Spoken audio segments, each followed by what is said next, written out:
Instead of carrying 7 notebooks. Yeah. Yes. And you get better interaction. So.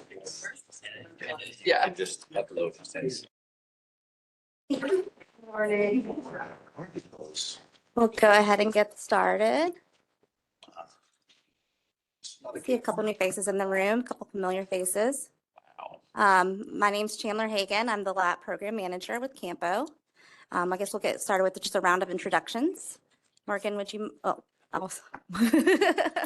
Raymond, would you mind starting with introducing yourself and we'll just go down the line. The local projects manager for Division 5. I'm Morgan Nelson, local project manager for Federal Highway. Suzette Morales, Federal Highways. Jerry Early with the town of Fuquay Varina. Jeff Jones with the town of Anger. Judy Cook, town of Anger. Gail Tiskett, City of Raleigh. Chris Nick Carter, City of Raleigh. Lexi Yates, City of Raleigh. Jenna Shells, town of Apex. Barbara Godwin, City of Raleigh. Dennis Trujillo, City of Raleigh. Friska D, City of Raleigh. Keith 2, City of Raleigh. Tim Johnson, town of Morrisville. Kyle Cooper, town of Morrisville. Eric Pearson, town of Morrisville. Caleb Lara, town of Morrisville. Sheila Gibbs with DOT, local projects. Alex Rickard with Campo. Brian Eldridge, town of Gary. Are you there? Monique Wolf, Triangle. Chris Garcia, town of Holly Springs. Gilbert Todd, town of Zebulon. Watson, go Carrie. Shannon Poole, town of Clayton. You Bill Mosi, Kilbride. Travis Creighton, Richard Frank Park. Josh Cullen, DOT, Division 5. All right, great. And when you came in, if you didn't see, we do have the presentation printed out for you if you want that to take notes with. I'm also going to be passing around a sign-in sheet. Please make sure to sign in.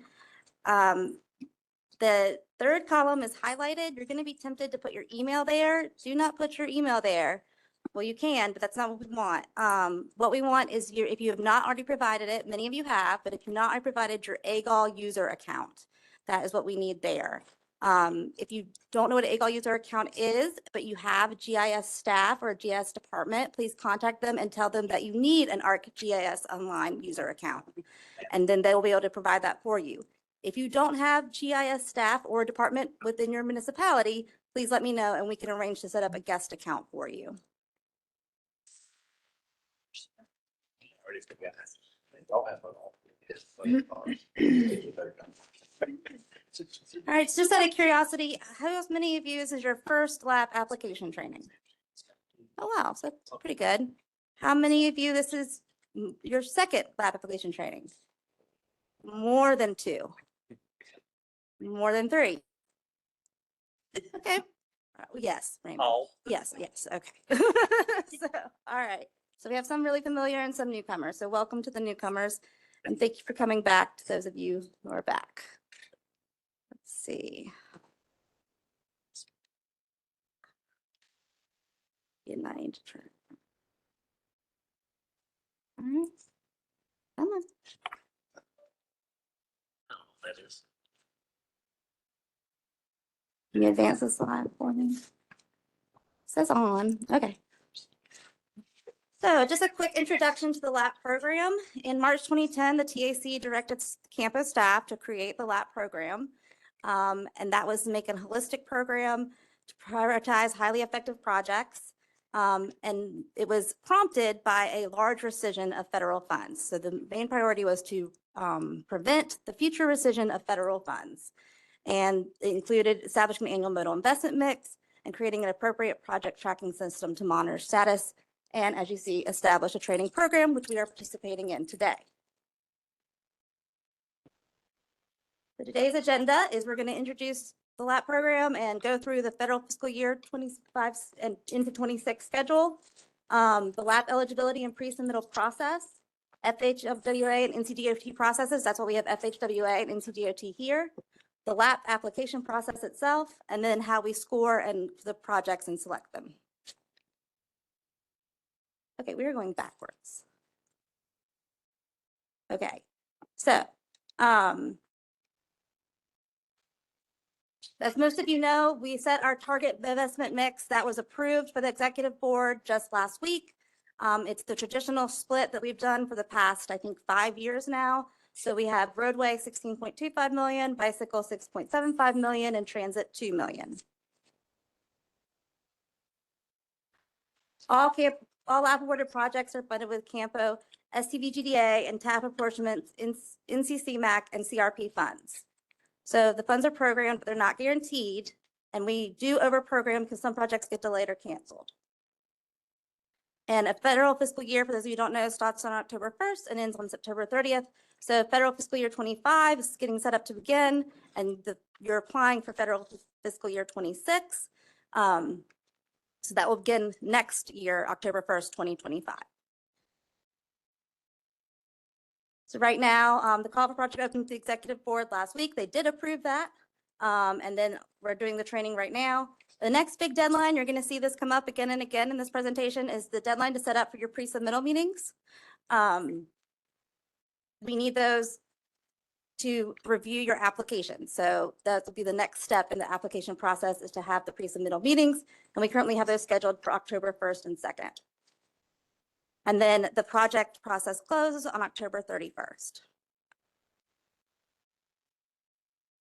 All right, so once you submit your projects and they're in October 31st, that's the deadline, then we score the projects. It's a quantitative process.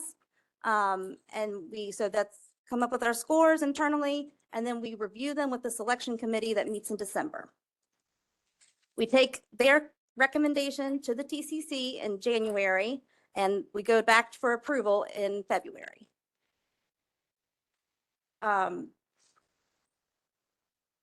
Then we have the public involvement process through January through May. Then we do this, we have to add the projects to the TIP at STIP. Any of you that are familiar with the LAPP project knows that could be that has become a more time consuming process. And then for those who are receiving CMAQ funding, we apply for the CMAQ applications. And then in February through March, as I said, they'll come back in February and they'll approve the project list. And then those who are selected will have to attend a project manager training, usually scheduled in March. Okay, so for federal fiscal year 26 projects, we're expecting, once it's in the TIP, which usually takes, our goal, Sheila laughs. We say start municipal agreements March through September. March is pretty early because we're only getting these projects approved in February. So we try to go ahead and work with the STIP unit to get them added as quickly as possible. But then we're usually looking towards, I think this year it was July that they came in. So you really can't start getting your municipal agreements in place until you are in the STIP. But you can submit your application for an agreement before you're in the STIP, but that's just a small part of the process in the beginning. And then Campo staff submits the grant to do the FTA Flex for Transit Flex projects. So even though we're coming in July, the deadline to get the municipal agreements in place, the goal is September 15th, because we want you to be able to obligate the funds as early as October 1st of the federal fiscal year.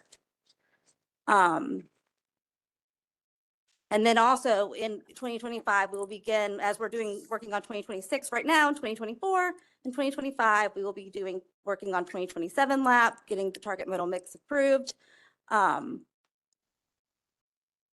the 2025 comes up because it's the end of 2025 is approaching, because as we talked about, September 2025 is the end of federal fiscal year 25. So we're looking for the final submittals of those projects to be occurring in June, July of that time. And then if we're not seeing that, we look at a reprogramming exercise, because if they're not going to be submitted, then they'll move to next year. That means they're behind schedule. So a lot of us who have active LAPP projects talked with me this year about moving the projects ahead to the next federal fiscal year. We did arrange to do that for some projects. Some projects are able to be obligated on time, but that's what happens around May, June. We start having those conversations. And then the federal fiscal year, when federal fiscal year 26 starts on October 1st, the goal is to obligate those funds before September 30th, 2026.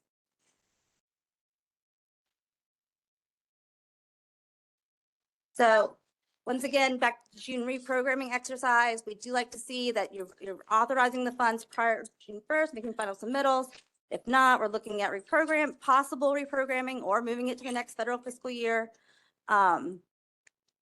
And then when it finally comes up, September 15th, all unobligated funds for LAP projects are eligible for deobligation.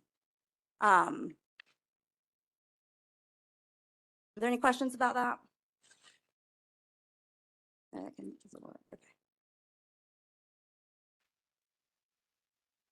All right, so what kind of project can you submit for a LAP project? It has to be federal aid eligible, and that means we will review this with you during your pre-submittal, but that means that it must be classified as an urban collector higher on the federal aid system. But if it's not that, safety projects and bridge rehabilitation replacement projects can be eligible, but they must meet strict requirements to establish the need. Bicycle pedestrian projects that serve a transportation purpose. Transit projects that encourage the development, improvement, and use of public transportation are eligible, but vehicles are not eligible. And then when this is more for our knowledge for the internally, but then each funding source has separate eligibility requirements. So based on the projects that we receive, we decide which projects get which type of funding. But that's more of a Campo decision than yours. Locally administered. So this is important. By applying, you're committing to sponsoring the project because this, you don't get the money up front. You pay for the project and then you get reimbursed. So you're responsible for all federal and state reporting requirements. You're also responsible for reporting to us. And then you'll enter an interlocal agreement with NCDOT. And as I just mentioned, local sponsors required to front all project costs. Then you invoice into NCDOT and get percentage for the agreed upon federal percentage. All right, so we just talked about MTP compliant. So you would first to see if your project is actually in the MTP and which horizon year. If it's not in the MTP, then it must be an operational improvement or a safety improvement.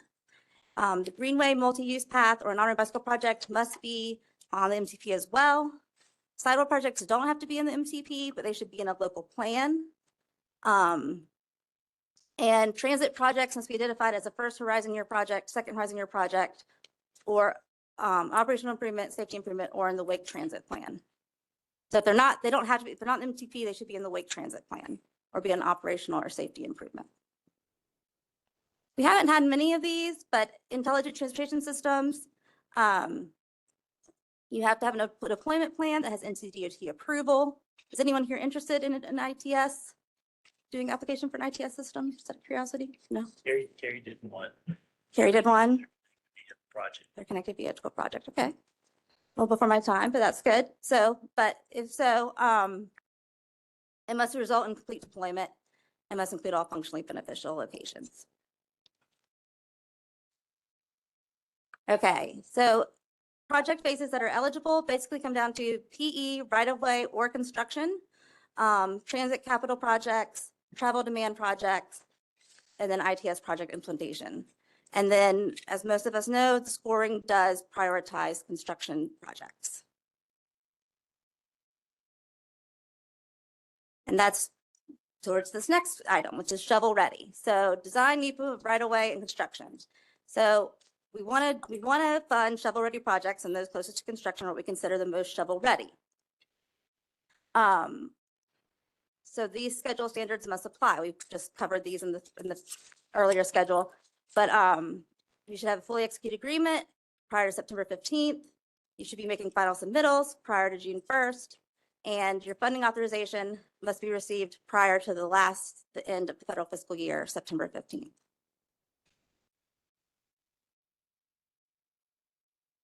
MORES, it should be considered highly effective solution to a current transportation problem. This should be a really high priority project. It should be a project that you would do even if you didn't have LAP funds. But it does not supplant local or NCTA funds. You have to commit at least 20% match. You can do more. That can be to your benefit in the scoring process. It should be tip friendly, and it's not for study only projects. If you're interested in a study project, then you can apply for our UPWP. And that's open at the same time as the LAP. And if you have more questions about that, I can connect you with Shelby. All right, if you have to be ready to spend some money, because as most of you know, this is a lot of work to do this project. So you want to get the most bang for your buck. So for roadway and bicycle pedestrian, we want to see at least $200,000 for you can do between 100,000 to 200,000 with executive director approval. And then we have 100,000 minimum for transit. And then as far as limits, you can't exceed the amount of target modal mix. So like we just saw earlier, for a roadway project, you can't come in and ask for more than 16.35 million. For biped, you can't come in and ask for more than 6.75 million. And for transit, you can't come in and ask for more than 2 million. We have a project submittal limit. All transit agencies get 3, NC divisions get 3, and then the local jurisdictions is based on population, and you get 5 per mode. You get that number per mode, so basically double it.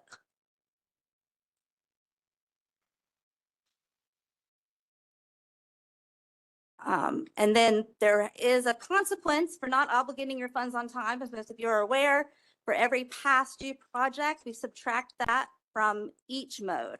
So if you have, so say you're a town with a population of less than 100,000, that means you get 3 projects for bike ped and 3 projects for roadway. So you have 2 past due projects. We subtract 2 from both categories. So you get 1 roadway and 1 bike ped.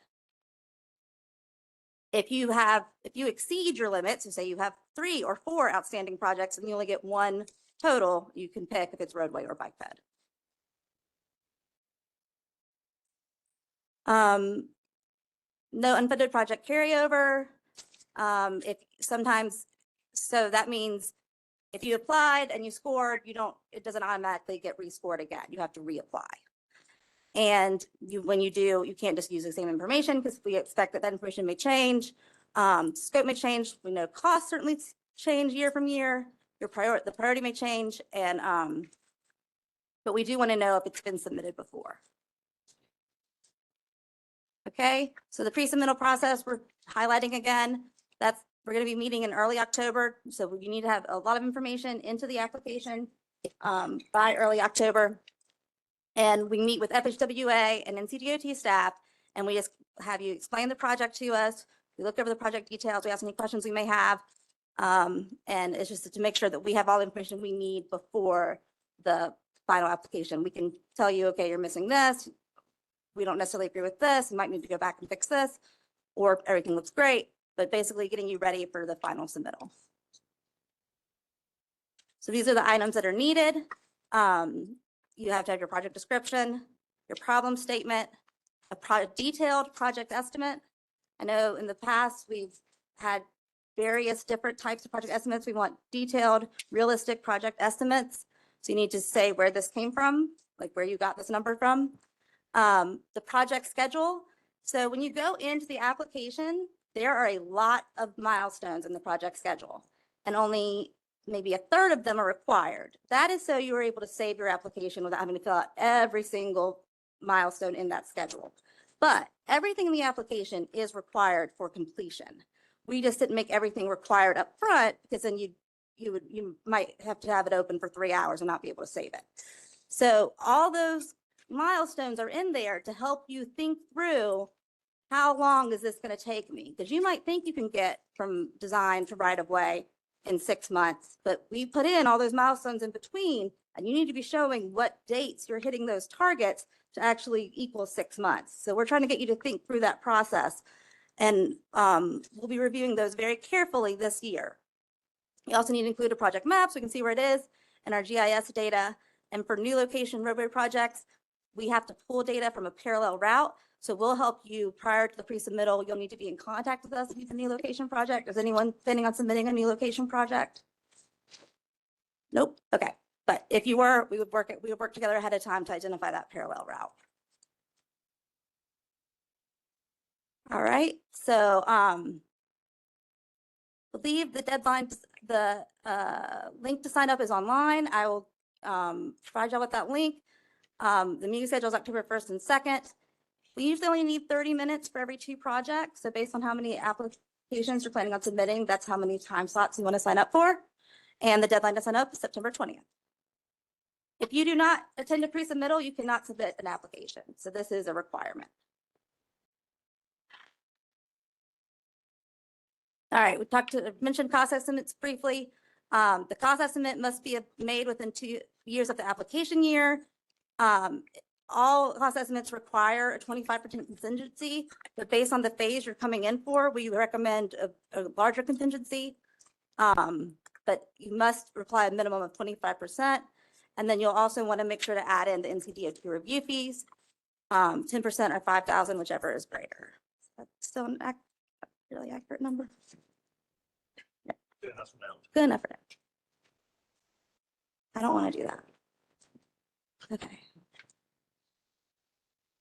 And we talked about parallel route, but no one's planning on submitting that. All right. So Suzette, start with FHWA introduction.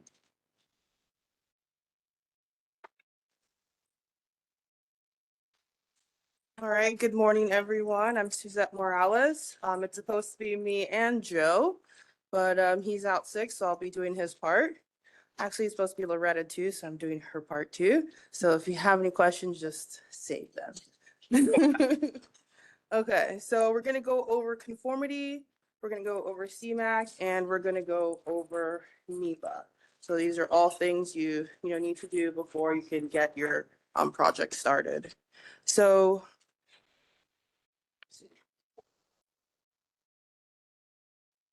nope, not it. Okay, so first we'll go over transportation conformity. And what is that? Campo area does have to have their conformity done. And so what conformity is we're just making sure that any of the transportation activities that you have are consistent with any air quality goals.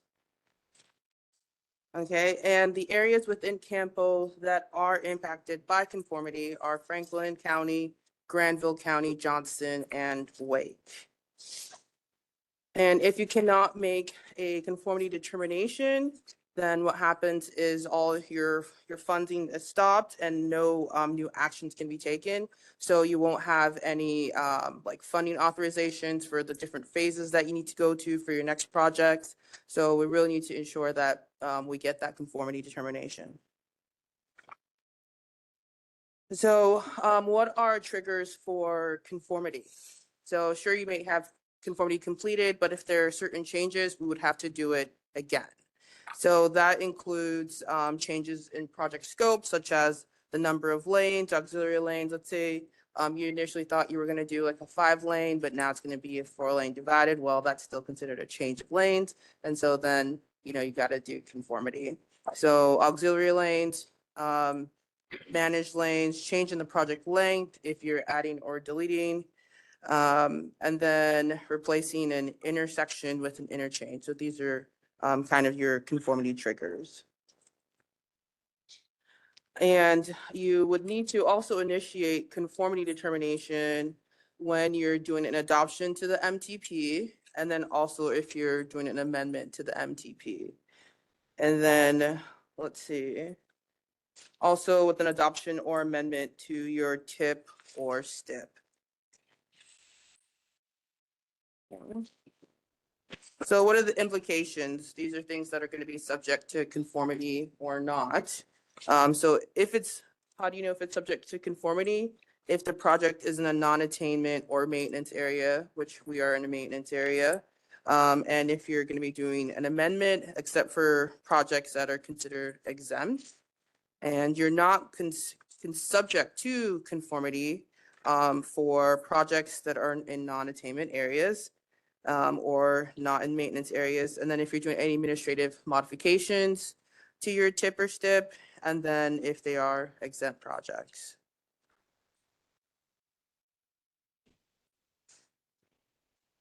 Okay, so you want to consider your timelines when you are doing amendments. So as Shanley mentioned before, if you're doing an amendment or you're adding a project, sometimes that can take a while. So an amendment could take 2 to 3 months to one, you have to put in your MTP, your TIP, your STIP. But if there is an amendment that requires conformity, then it could take 4 to 6 months if you don't have to do in a regional emissions analysis.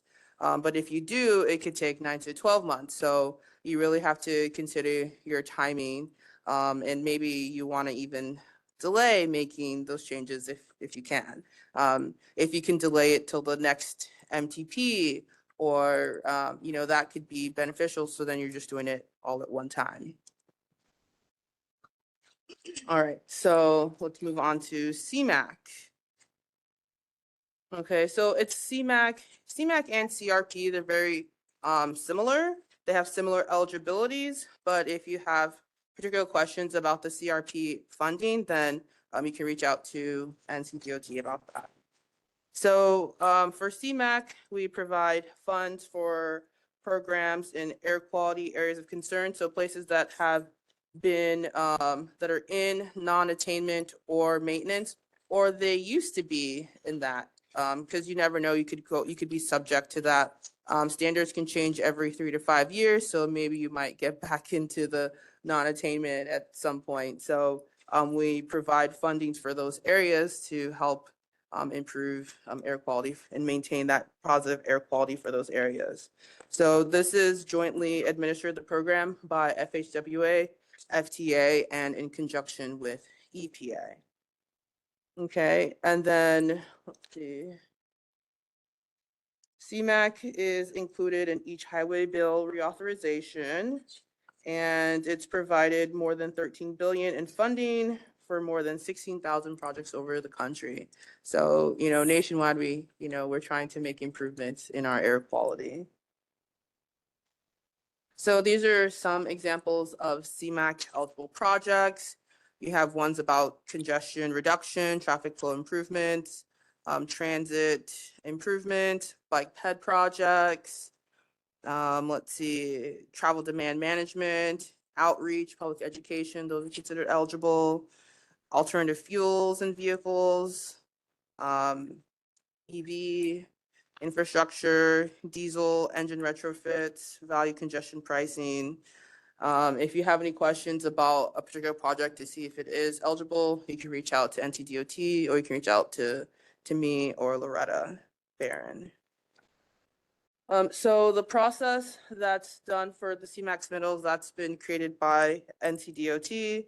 So first you would do your initial discussions and you'll do the pre-screening just to make sure everything's eligible. You do the application, it includes calculations, emissions calculations. For CRP, that's not necessarily required, but NCDOT still asks you to do those emission calculations anyways. And then it has to be reviewed by the MPO for their endorsement and approval. So when we look at the application, it's going to be FHWA, Division of Air Quality, EPA, and FTA. We review it just to make sure if everything makes sense. Also, we check to see if it's eligible, if those emission calculations make sense. And then we won't be able to move forward with that project until any of our comments are addressed. Okay, so in order to get your CMAQ project authorized, there are a few things that we have to check. We have to make sure that there's an application and that it has your emissions benefits on there, that the project is in the MTP, the TIP and STIP, and then there is the federal share and local shares are appropriate or correct. And then there's an environmental document, your NEPA document. And then we go through and then we'll do your right-of-way authorization, then we'll do your construction authorization, and then you'll also need to have that completion date as well. So as I said before, there's no necessary emissions benefit calculations required for the CRP, but NCDOT still wants you to do it. All right, so let's go on to pre-construction. So this is Joe's part. I'm going to try my hardest. Okay, so for pre-construction, you're going to need to get your NEPA completed. NEPA is the National Environmental Policy Act that was passed in 1969. So it directs federal agencies to conduct environmental reviews to consider the potential impacts to the environment by your proposed actions. So we need to ensure that the projects that you're doing are going to not cause adverse impacts to the natural and human environment. The NEPA document for your project should have a logical termini. Let's see, and NEPA for us, for most of your projects, they're usually going to be categorical exclusions. NCDOT and FHWA, we have a programmatic categorical exclusion. So this allows NCDOT to be able to develop their own NEPA documents in some cases without without FHWA's approval. There are certain items that still require our signatures. So sometimes your projects may come to us too. So such as like maybe you have a 4F property, like what's a 4F property? So projects that are like impacting parks, whether it's just a little bit of the park, it doesn't matter. Like our job is to protect parks. Or maybe there's let's see, historical property that's being impacted, so that's section 106. Or if you go through and you see the checklist, you'll see all the things that say yes or no. If there's any yeses, sometimes it involves us. So it's not just NCDOT. Okay, so make sure there's also consultation. So let's say it's been a year since your CE document has been signed. You are required to do a consultation, which is basically just checking that nothing's really changed with your project since it was signed. Also, if there's a change in the project scope, then we will have to do a consultation there as well. And that's whether you're doing it with us at Federal Highways or you're doing it just directly with NCDOT. All right, and there are also other federal actions that may be required too for your project. Let's say if you have a interchange or interstate access change, then that also requires federal actions. And then also if there's an ITS project, but from what I saw, no one has an ITS project going on. But yeah, there are other things involved with that, including a systems engineering analysis. So if you go to the 23 CFR 940, there's like a list of requirements, I think 7 for doing that. All right, and so these are your resources. You can also go through like the 4F policy. That's a really good one.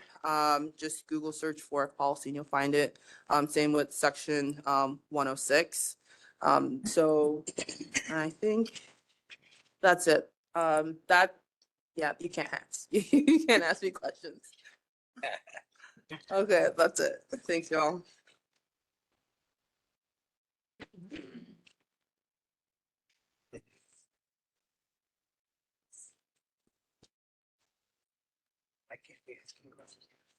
All right, good morning. Again, I'm Morgan Nelson, Federal Highway Local Programs Manager.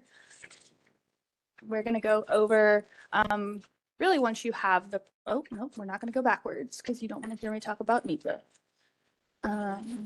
What happens once you have your project and, yeah, Federal Highway is involved. So this is our guarantee that we will provide federal funding for your project once that funding is obligated. And my role is here to make sure that that money is spent appropriately on your project, ensuring that there's no fraud, waste, or abuse of that money. And I love to highlight this one, that I want to make sure that you keep every dollar of your federal funding. My goal is not to try to take money back from you once you have it on your project. But with that, there are regulations that you've agreed to uphold when you receive that federal funding. And me, along with your NCDOT contacts, we're here to help you make sure that you're adhering to those regulations. And speaking of NCDOT, they do have a responsibility in this project. They are our partners that help us pass that money from Federal Highway to NCDOT to you ultimately. If you're ever, one time I said if you're bored and you wanted something entertaining to do, if you wanted to read the CFRs, somebody was like, if I had trouble falling asleep, this would be a great thing to read. But this is where NCDOT gets their full oversight for these projects from. as well as the stewardship and oversight agreement that has been signed between DOT and Federal Highway. And then in the unlikely event that funds need to be repaid or are deemed non-participating, then they are taken from NCDOT, and then the municipality is responsible for paying NCDOT back. These are some terms that you'll hear thrown around with federal funding. I just like to point out the fourth bullet. When your funds are obligated, they are safe. That is when we have agreed to provide that funding. And if you hear rescission, as long as your funds are obligated, you don't have to worry about the word rescission.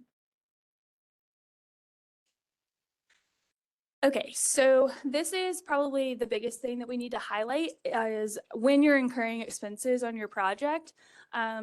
This is the period of performance. So it imposes a period when you can start incurring costs.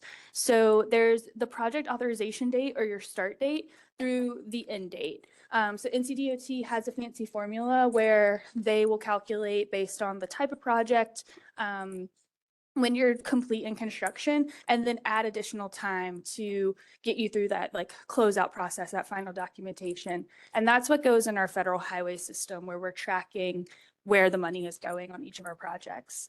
Costs can only be incurred within that, between the start and the end date. And then after the project end date, if you are submitting invoices, we can't reimburse that. And then there is a requirement that the project gets closed out in our system within 15 months of the end date. So I do just like to highlight, I know there's probably a huge sigh of relief when your project has completed in construction and you're like, yes, it's done. Not quite. Like we need a couple more pieces of information from you to get that closed out in our system. But you're in good hands with DOT helping you walk through that process if you need any help. And then something else that's good to know, that's probably scary, looking at a start and end date and you're like, what happens? Like it's rained throughout the whole contract, or utility delays, or railroad lawsuit, all of these examples down here, things that are out of your control. If you're butting up against that end date, please, please, please reach out to NCDOT and they will help walk through the process of extending that end date. We're not just gonna say, you know, oh, sorry, you had utility delays, figure it out. You still need to get all of your closeout information submitted. We understand that these things happen. Okay, so this goes more into specifically the phases when you're getting funds authorized. So you do need to specifically go in and you'll get your PE funding authorized, and then you can start incurring PE expenses. And then if you do have right-of-way on your project with federal funding, get your right-of-way authorization. Please don't start incurring right-of-way costs before you get right-of-way authorization. If you're in PE, and you think you can start incurring right-of-way costs, please don't until you get it authorized. Same for construction. Yes, I think those last three bullets say the same thing over and over. Please get authorization. Anything that's done before the authorization is not eligible for reimbursement. And then also paying attention to items in your construction estimate that are eligible for reimbursement. If you have any questions, again, please talk to DOT. DOT can reach out to us. And if there's any question about a specific item that you are wondering if it's reimbursable with federal funds, we'd rather you ask that question up front and know the answer before paying for it and then not getting federally reimbursed.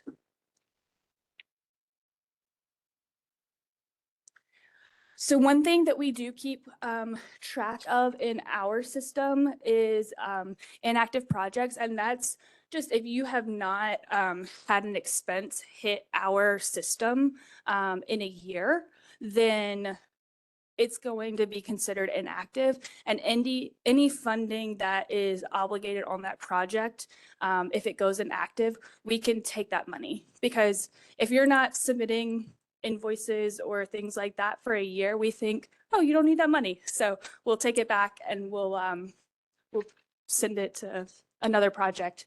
But this should never be a problem because your municipal agreement states that you will invoice every 6 months. So we'll never encounter this problem. But I will caveat, if that does become a problem, please reach out to NCDOT and they can help you work around that being on the inactive list.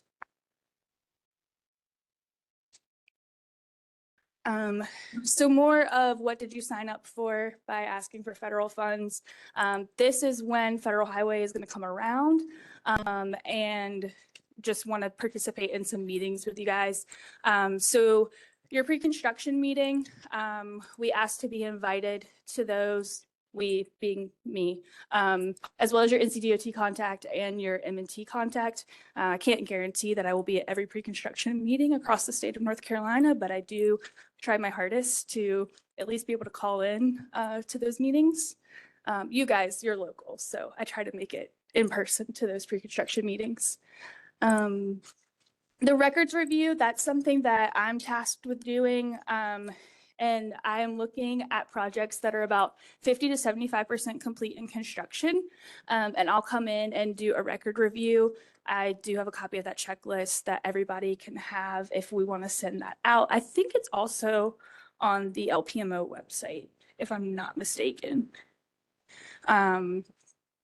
So yeah, that's just looking at your construction records, your last paid estimate, looking at quantities, any testing requirements for your materials that are on your project, things like that. And it's nothing to stress about at all. Everything will be fine. I don't walk out and give you a grade on it. Anything that's missing or needs work, I just ask that it gets corrected before. And it's really to make sure that like at the end of the project, you're able to close it out and there's no snags in closing out your project. The final review is the compliance assessment review. I have absolutely no control if your project gets selected for one of these. This comes from our headquarters office, and it's about 10, well, I've only seen one CAP review, so 10 questions. And they are just checking for compliance with federal regulations. It can range from finance questions to planning questions to where I fall in operations. But generally those, I've seen one. So I say generally it's gone really well. That one CAP review that I've been involved in for a local project went really well. And as long as you are keeping your records up to date, then that CAP review will go well. So this flow chart, this is the project closeout. This is the part where I was like, just because your construction is done, the ribbons have been cut, and people are driving or walking on your project, doesn't necessarily mean we're like done. There's still documentation that needs to happen. You have copies of the slides, so I won't run through every single thing, but you know, you're paying your final estimate, you're getting your M&T certification. The 1446B is really the thing that I see that notifies me that your project is getting ready to close. And then I start to make sure between me and DOT fiscal that we're getting that project closed out in our system.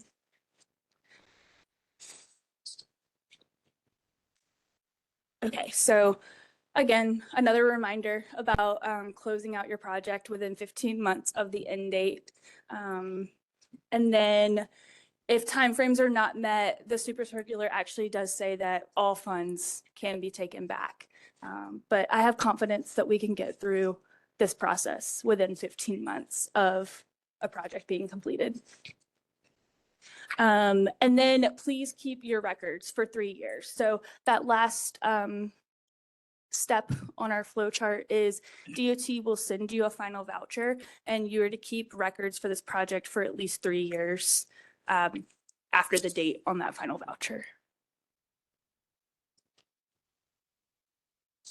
That's my contact information. If anybody needs anything, I will say you've got about 2 more weeks. If you have any questions for me, give or take. And then I'm going to disappear for 3 months and come back in January. So LPMO office, Raymond, Division 5, all great contacts. Chandler, Brad. Yes, Brad. Yes, Brad Hibbs is my boss at Federal Highway, and he's so excited to work with local programs for 3 months.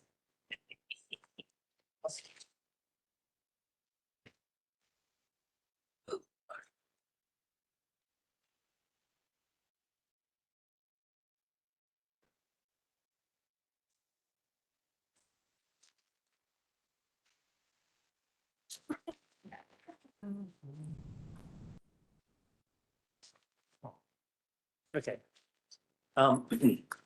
This first thing, I am, think I did, it's special celebration like Gibbs. But I am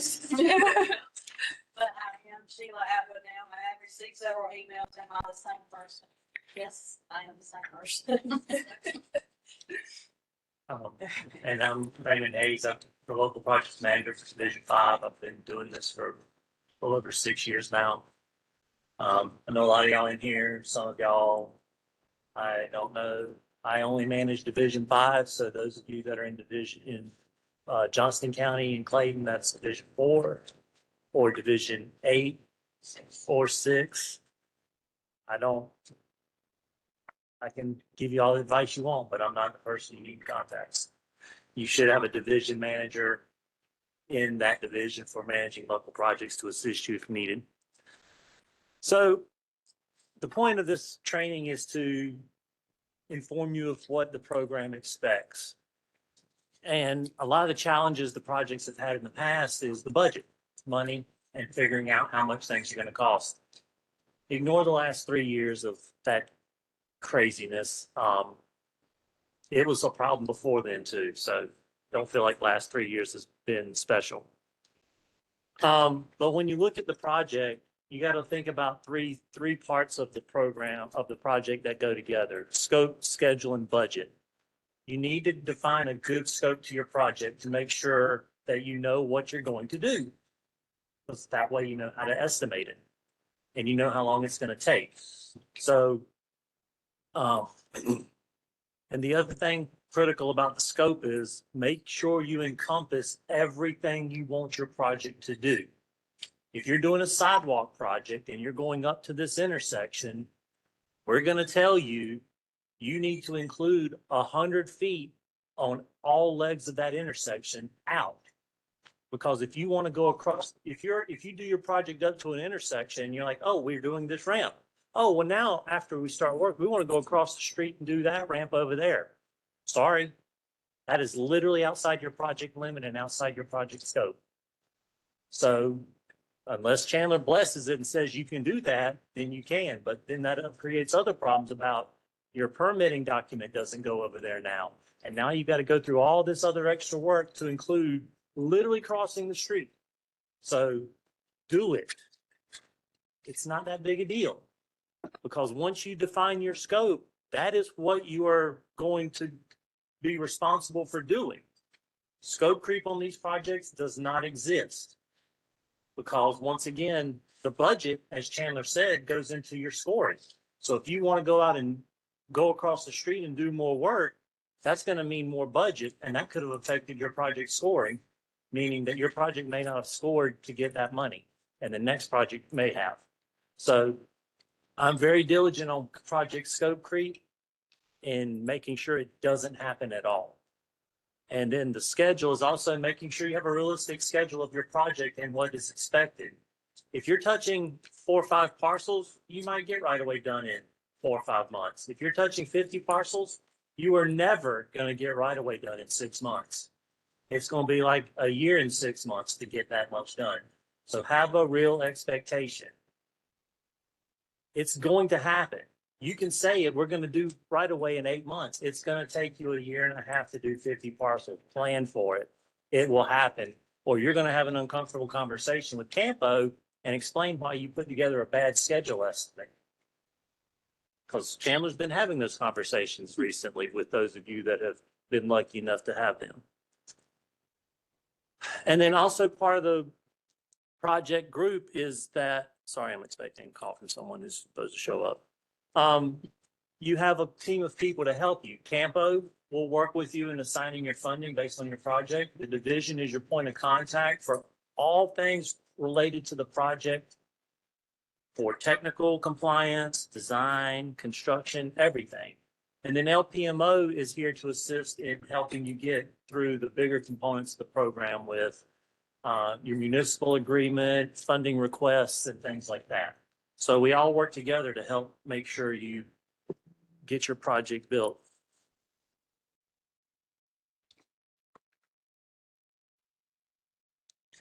All right. So Chandler, she gave her speech about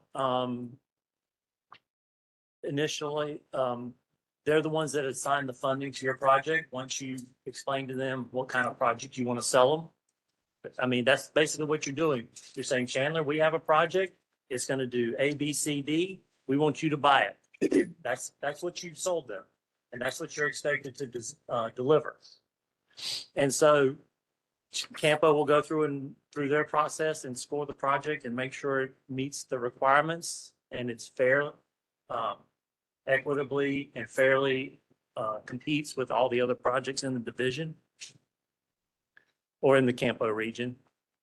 As you can see here for LPMO, because Campo is in more than just Division 5, Sheila Atwood handles Division 5, or in for her region, it's the central region. She handles more than 5. And Leah Roberts, she handles Divisions 4, 6, and the eastern region. They, I don't even know if they do anything else past Division 4, do they?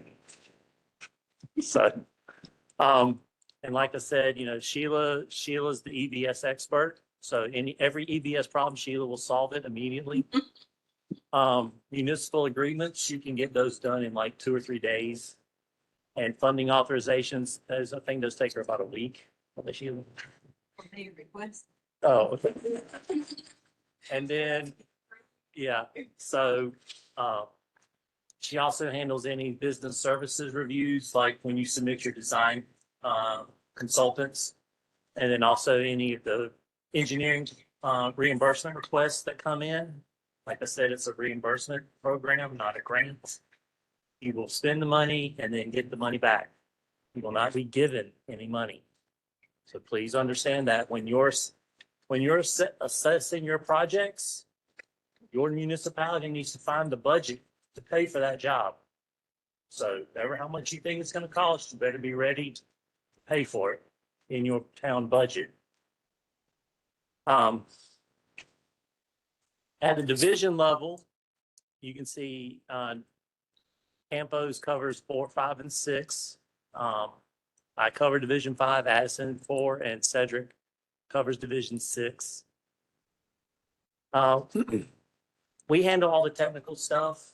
You know, the CE document will come to us at the division level. The division will review it and approve it. Unless it's a type 3 CE, then the department will agree and Federal Highways will approve. The division will do the appraisals, the right-of-way cert, the utility railroad cert review. We'll do all the plan reviews. And we'll review the contract proposal and we do the closeout. And as Morgan explained, closeout is a lot more extensive than that last bullet shows or implies. It is an involved process. It takes a lot to get projects through final estimate preparations, final estimate payment, final reimbursement, materials and test certification, getting all of the billing worksheet and everything done. There's a lot of steps to that process. LPMO, myself and Sheila, we talk a lot about questions to each other. She asks me questions, I ask her questions. We run ideas past each other. We try to figure out ways to make the program better. We are very active in the program because we have to be. Because it's easy to make a lot of mistakes in this process. And it's a lot of work to make sure everything follows the process the way it's supposed to. And the intent is, like we said, is to make sure that the towns get reimbursed. We're not trying to take your money. We're trying to make sure you get your money reimbursed. Federal Highways has told us, do what you need to do to make it so that they get reimbursed. And so that's where we're always working towards getting reimbursement and making sure that everything's done the way it's required to be done. If you get a project, several of you may, that have projects now know that the department has a program in the EBS portal. It's called the DOT Grants Program, or local projects, I think is the other title. They're the same thing on others too. Everything processes through the EBS system. For those that are in it regularly, it's a very simple system. It works great. It's very simple and basic. Those that aren't as familiar with it, it may seem a little more challenging just due to unfamiliarity, but I'm in it all day, every day, same as Sheila. It's a pretty slick little system, and it does exactly as it needs to do. We try to push everything through EBS. We used to do stuff through email that was heinous and hateful and terrible. And so we try to push everything through the EBS portal. LPMO's done a lot to their website to create templates. If you're not familiar with their website, I suggest you go look at it. There's a lot of information on there. And they've done a lot of how-tos now. So there's a lot of PDFs at the bottom of the page that tell you how to do things that look really good now. We obviously all still work through email and phone calls. And then I'll use SharePoint to help distribute information to design reviewers. So a lot of consultants that work for NCDOT have access to SharePoint, but when a LAPP project goes into SharePoint, I specifically prohibit design reviewers from submitting through there, because when they do that, it takes you out of the loop and takes me out of the loop, and they're submitting stuff directly to reviewers. And so they can get themselves into trouble by cause of some of the review comments that may come out on some of the decisions that are suggested. So once again, that's trying to help manage scope creep and not help the municipality stay in compliance with their project.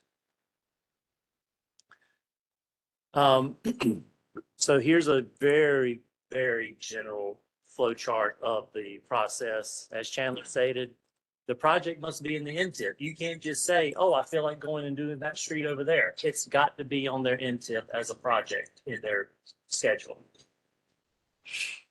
And then you'll go through the process of submitting it. We'll look at it. Once it gets approved, or if it gets approved, Sheila will do the agreement. And then you'll move through PE funding, or if you're requesting PE, you'll go through the design process regardless. We go through the environmental process, then right-of-way phase is next, and then approvals, and then you'll do your plan specs and estimate, and then you can go to construction or request construction funding. Like I said, this is a very simplistic view. There's a couple more steps in there for those that aren't familiar with that. So when it comes to project delivery, you need to rely on the department for all your questions. I need to be your point of contact. Even if you have an LPMO question, I would suggest you reach out to me first instead of calling Sheila, because if Sheila had every municipality in the central region trying to call her, no one would ever talk to her, because her EBS is insane. So she has nothing else. She has no other time to do that beyond answer the phone.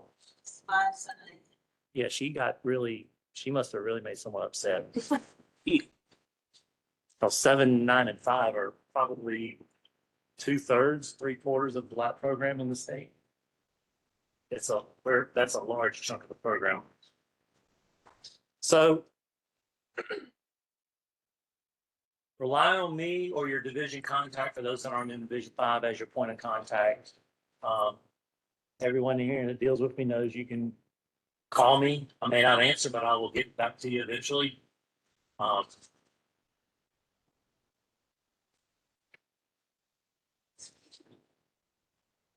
So the other thing that's key is your schedule. First, your project has to have a schedule to go into the STIP. Now, it's not a detailed schedule. It's just saying we assume we think we're gonna roll right away funding in 25. and we're gonna go to construction in FY 26. There's gonna be a date you put on there. It's a date because you need to put a date in it, but right now the STIP's just looking for fiscal years in general. And that has to do with budget programming and all of that stuff. So, and then there's other milestones that go into the STIP, like your CE document, right-of-way plans complete, right-of-way acquisition begins, and then your assumed let date, which ties to your construction funding authorization. So when you're programming or planning your project to present to Campo, be realistic with your schedules. Like I said, you're not going to do 50 parcel contacts in 6 months, ever. Don't ever believe anyone will tell you that's going to happen. It won't. So be realistic in your schedule and be realistic in your budget. It will help you in the future, trust me. Because when you get your budget wrong, you got to go back to your council and say, hey, we totally messed up this schedule and budget. We need another $2 million from you. Because we decided to lowball our estimate so we could score well on our program. Because that's a conversation y'all are going to have with your management and council when you go back asking for more money. Because you got to get the money first to pay for it. So be prepared for that if that's how you manage your project. And like we said, project completion, once construction is complete, it's complete. No other work will be done because it's finished. That's what completion means. So keep that in mind when you're doing your project, and we'll have those conversations throughout during the project to say, are you really finished? Because once you're done, you don't get paid for any, you can pay the contractor afterward, but you will not get reimbursed for it because you said you're done. Problems, like I said, scope.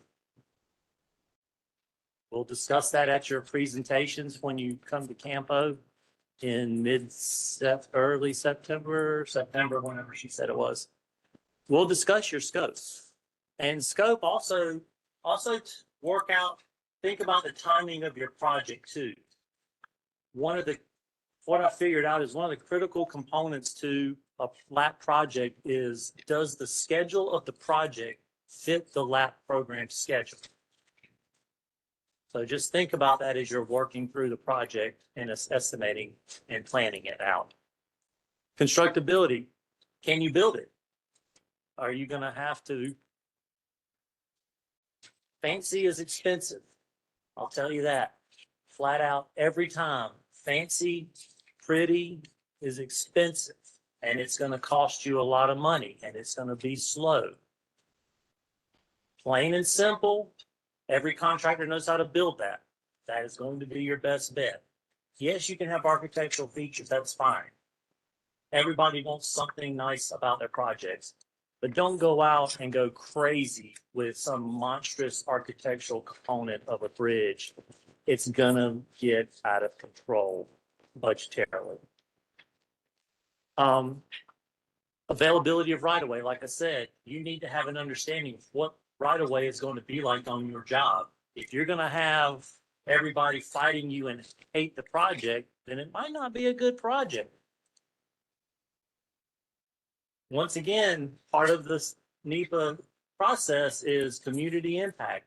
If everybody hates it, probably need to reconsider it, unless it is super critical, because that's going to show up in your NEPA process, or when you start having public meetings, you're going to have a lot of people that are not going to be happy about it. And utilities, I mean, they're always a problem. They're still a problem. They'll always be a problem. You just got to plan ahead for them. And put that on the next slide. And railroads. Railroads are a nightmare. If you can do anything, stay out of the railroad right away every time. Never get in it.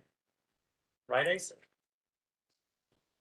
Because the railroad will let you pay as much as they decide to make you pay. And you have no say in it. And they don't care. So if you got to get in the railroad, you better be planning ahead because it's going to take. I haven't seen a railroad construction agreement take less than a year yet. Some municipalities have suffered trying to get a railroad agreement for 3 or 4 years. And Apex can tell you all about it because their Peakway bypass project was basically 65% plans complete when I started this process. And they just got construction railroad agreement this year, maybe late last year. I don't know. It took 4 years or something insane. Durham's dealing with the same problem. They have been dealing with the railroad for 3 years on 3 projects. And they are nowhere closer to completion than they were 3 years ago. So if you're going to do a railroad contact, be prepared. It's going to be messy. When it comes to funding issues, once again, the reality of the cost of your project will come out eventually. You can say whatever number you want, but the cost will come around and be a nightmare to you if you want it to be. Scope creep is not going to happen. It is not. That just it's an environmental issue that you got to take on to fix. It's a project assignment issue based on the scoring. So scope creep, we try to limit that as much as we can. Campo will, if you need to change the limits to your project, first thing I'll say is go talk to Campo, and once they bless it, then you can move forward. But there's other things you got to clean up behind that too. Making sure, once again, your estimate goes into getting good quantities. So understanding what your project's going to build to know what things to include in your estimate. Making sure you know the value of your real estate. A municipality did a project and they went out to go to right of way, and the right of way costs were 3 times the construction costs. So they said, well, that's probably a little bit much. And they had to change direction on that project. So have a good understanding of what right of way is in your area. If you have a real estate department, I would suggest you talk to them. Making sure you know what utilities you have in your area.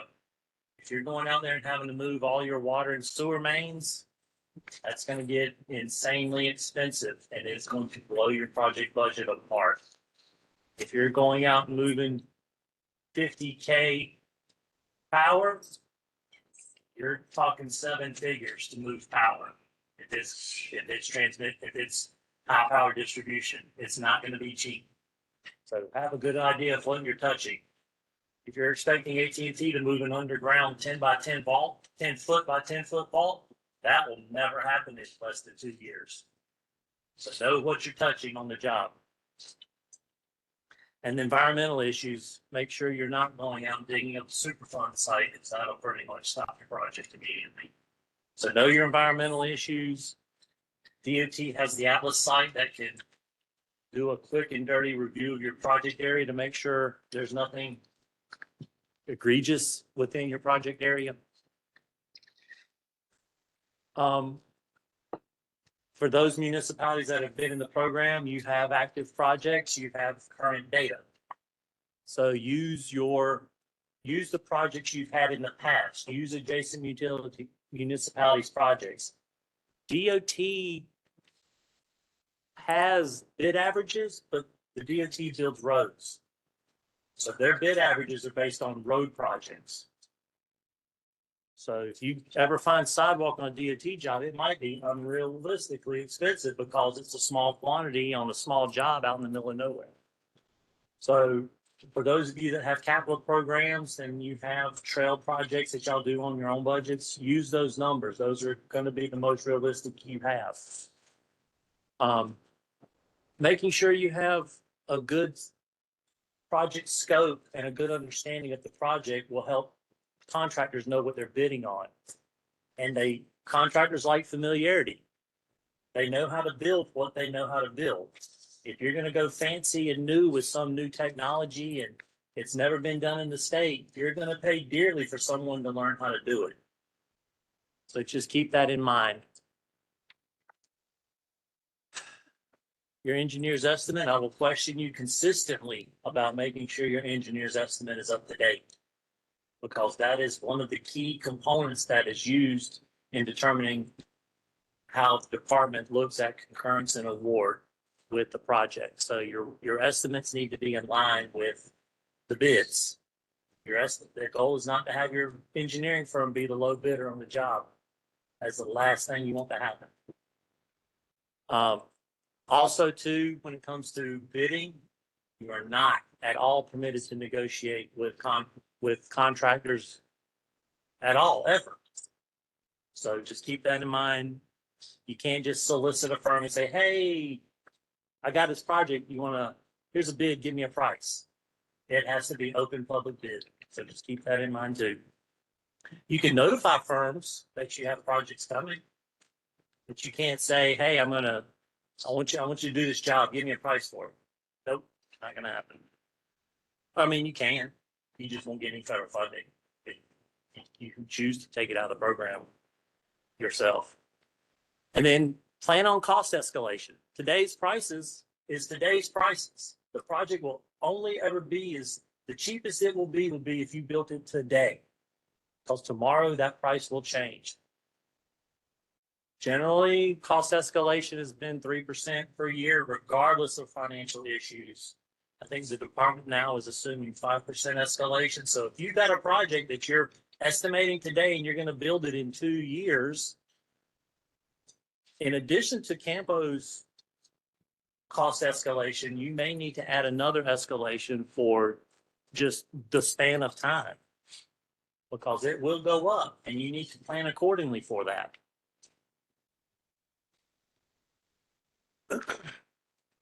Like I said, right away is a big deal. You must follow the Uniform Act every time. You are allowed to do condemnation. Some municipalities are like, oh, I don't want to do condemnation. We're going to negotiate, and they negotiate forever and ever and ever. So I've had municipalities that have negotiated for 10, 12 months on projects. And then some municipalities are like, they get their offer. If they say no, we're condemning tomorrow. If you want your project to move, you need to get a stomach for condemnation. You will never negotiate with someone who keeps saying no. So just plan on that. Think about that as you're moving forward with your job.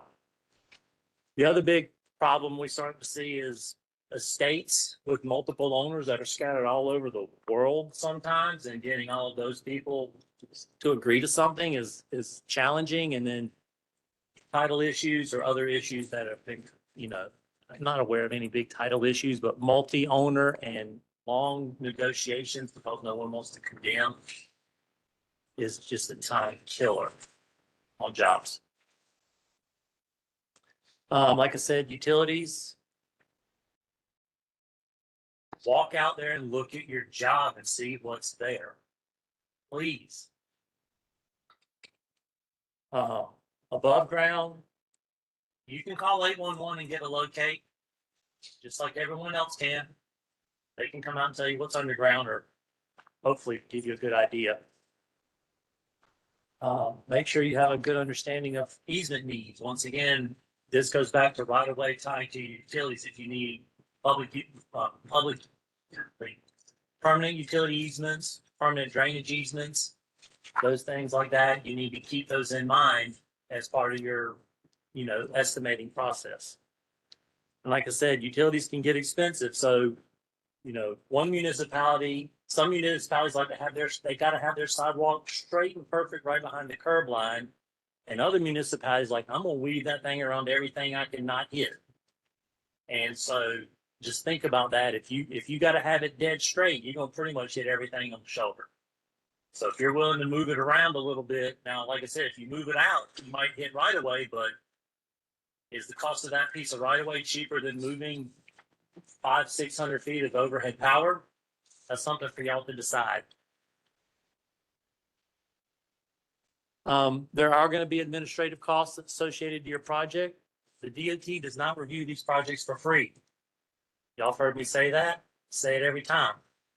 You are expected to pay the local match that you pay to get your federal funding also covers the DOT portion of work that we do for your jobs. If you have federal funding left over, then your federal funding can offset the DOT costs. There will still be a local match required to pay for the part of the DOT fees that are not covered by federal funds. If you exhaust all your federal funds, you will pay the whole bill and you will get sent the whole bill at the end of your job. Now, I try to work with the municipalities to estimate or reevaluate the project budgets at the time of project letting, when we do the bid openings. I will sit down and go through your project budget with you to verify if you have enough budget or how much more you need to anticipate and plan for. And I will suggest you go back to Campo and ask for more money. It's a suggestion. They may or may not have it. That's for them to decide how they want to extend their budgets out to you. But we'll review that. When it comes to estimating, DOT uses around 10 to 15% for PE costs. That's based on construction. So $1 million construction, assume $150,000 PE. Right away is hard, like I said. Talk to your local people. We have a right-of-way agent, Michelle Winston. She can give you some ideas of what they may be. But like I said, once again, she's dealing with right-of-way on interstates or bigger roadways. So that it's going to be a little bit different than trying to negotiate someone's front yard. So just keep that in mind. CEI, the DOT uses around 15%, but that's based on an assumption of a one construction season, maybe 2 construction season contract. If you have a short duration contract, like say you're going to go after a $400,000 sidewalk job, that's going to be done in 5 months, you're not going to meet that 15% goal. It's not going to happen because the CEI fee is a fixed fee per month. Whether your project's 3 months long or 36 months long, it's the same amount per month. The reason the 15% works is because it gets spread out over a long duration project. But short duration projects, you're not going to meet that 15%. We know that. Campo permits you to use these small jobs. Just understand that when we talk about this and I see you're going to have a 5-month project, it's your CEI ratio to construction costs is going to be really high. But it is what it is. So just keep that in mind. Review and oversight agreements, a mechanism that department's been using for projects. If you're doing construction funding only, then the department can't charge to your project until the construction funding's authorized. Well, to get that to happen, you've got to go through the entire design process. And so DOT needs some mechanism to help pay for its services in doing design reviews. So we are looking into something we came up with about review and oversight agreements. Campo's also changed their process slightly and for like a construction funding only project. They're also going to start requesting PE funds for DOT charges to be made eligible so that we can start on projects sooner. And we will charge to your project. We charge to the WBS code that your project's been assigned. DOT can charge their time to it. I charge my time to it for work I do for you. And so I keep up with, I think I'm down to about 90 projects now. Gone through a lot to get a lot of projects off the list, but Campo will graciously give me a dozen or more every year. So I never get bored. And the other thing is communicate. And I'll say this to people, if you ever start a conversation, well, I think, or I believe this is what we need to do, you need to stop because you're getting ready to make a bad decision. Call me. My whole goal is to keep you out of trouble because it is easy for you to get into trouble and do things not in compliance with the program. That is very easy to do. We can fix a lot of things, but there are certain things that y'all can do and make such an egregious mistake, we cannot fix it, and there is no coming back. And all I can do at that point is just say sorry. It is not going to get undone. So before you start to make those decisions and have that conversation, you better talk to me first or Sheila. Because we will try and make sure you don't screw up, because it is very easy to do, trust me. All right, now that you know everything, who doesn't know, who's got questions? You good? You're next. Now. Oh, there's our contact information. Ready? Yes. The review and oversight agreements, where do we stand on defining those? What do you mean? Or is that process completely set up? Yes, we use R&O agreements all the time. We're looking at a new thing that we're gonna talk about today with a different group, and possibly something that'll make that lag, because you got to think about when Campo says you're getting your money in January, that money doesn't show up until technically October. So there's 9 months. And that's when you can request it in October. You won't actually get the money till December, maybe. If you request it in October, you might not get it till January or February. Because it takes a while to get it. Then you got to go through the municipal supplemental agreement. You got to go through the STIP amendment to get it. You got to go through an NTIP amendment to get it. Make sure it's assigned. So even when you request it in October, it may not physically show up on your job until, 4 to 6 months. So there's a huge gap in there that we're trying to fill in with an R&O agreement process that's different than a single R&O agreement per project. I guess that's what I mean, the pre-R&O for the construction only. Where Yes, have that, yes. we're trying. We're thinking, we're chewing through an idea that we're trying to see how it works. Thanks. So, all right.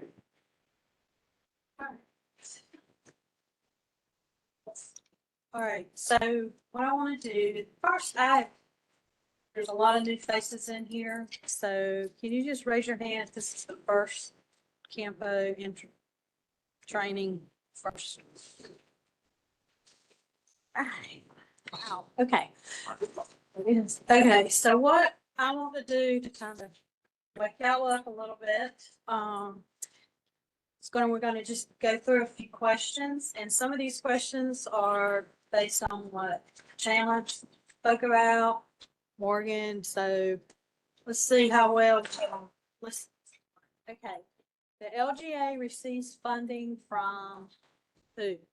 Do you receive the funding from LPMO, the division, your MPO, all the above?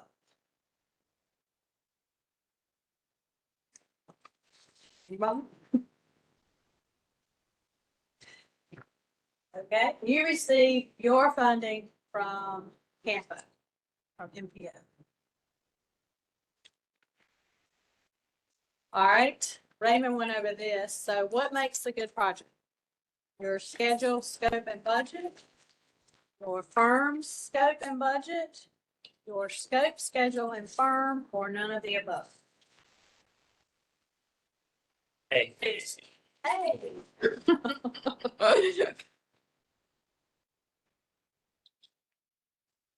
Okay. All right, to start an agreement, what do you need? Do you need the approval resolution from MPO and the STIP? Do you need your approval resolution from MPO and STIP, and it needs to be programmed in the STIP? You need lots of money and a good scope, or all the above?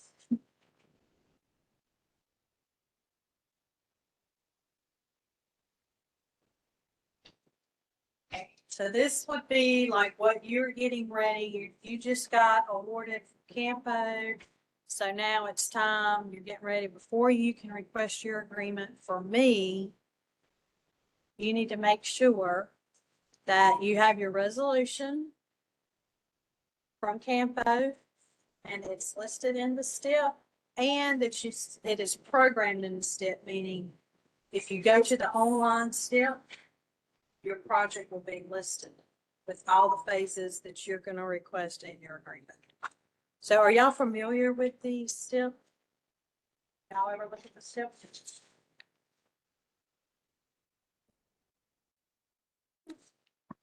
All right, so the correct answer is B. Okay, what are the phases of a standard construction project? Agreement, PE, right-of-way and construction, PE, right-of-way, utility and construction, your CE, right-of-way, utility and construction, or your agreement, funding and construction. So these are the phases that you are going to request for funding authorization.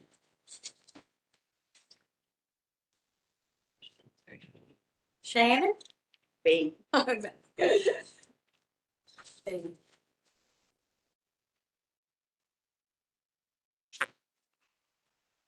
Okay, what month does the federal fiscal year start and end? September 1st through August 31st, August 1st through September 30th, January 1st through December 31st, or July 1st through June 30th. So this is when you are awarded your federal funds and you can request for funding authorization for that. Does anybody know? B. B. So starting October 1st, you could, if you are getting, let's say you've got your agreement ready, it's approved, it's executed, and you are going to request for PE funding, then you can go ahead and submit a request for me to send for, so October 1st starts fiscal year 25. So fiscal year 25 goes from October 1st to September 30th.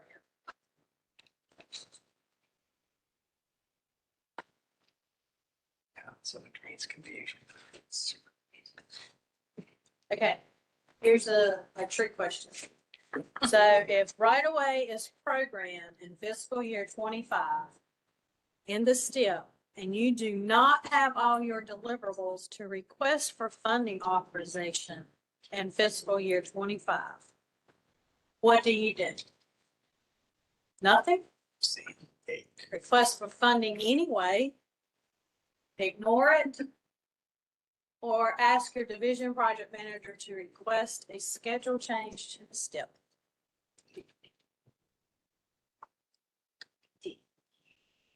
D. So that is where Morgan was talking about, but if, let's just say you said, well, I'm gonna request for funding anyway, because it's already programmed, it's in the STIP that year, and I don't wanna have to go through a schedule change and blah, blah, blah. So if you do request it, well, for one, you've gotta have all your deliverables. And for two, you've got to start submitting claims every 6 months. So you have to make sure you prepare.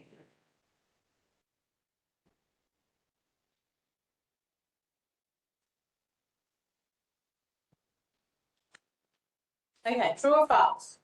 Funds for each phase of work must be authorized prior to any work being performed.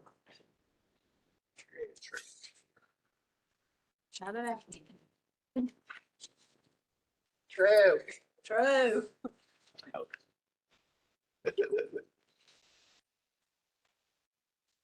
A good project is to have all phases of a project scheduled in the STIP in the same fiscal year.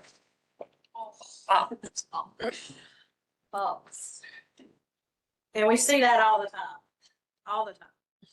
And when I look at a STIP and I see right away, utility, construction, all programmed in 25, it's never going to happen. And then you can go ahead and get right away in 25, but then when it's time for construction, you don't look at the STIP until you're ready to request for construction. But then we got to go to the STIP, to the MTIP, everybody's got to, and it's a 4-month process to change from 25 to 26.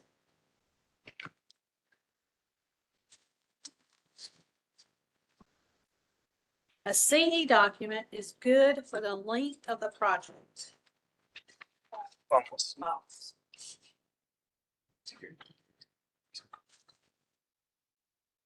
Okay, so here is our contact information. Like Raymond said, just give us a call, any questions, send an email. I'm better at emails or Teams or anything like that, so, shoot me an email or send me a Teams. Raymond, he likes the phone calls. All right, any questions?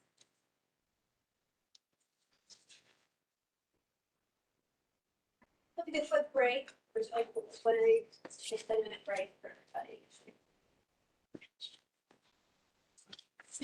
Thanks. Yes. Oh, that's great. I've had Yes. You're always. Kind of replace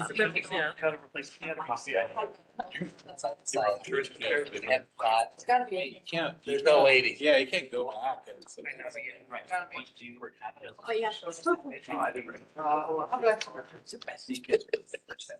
Yeah, well, mine is good. Yeah. I feel like it's.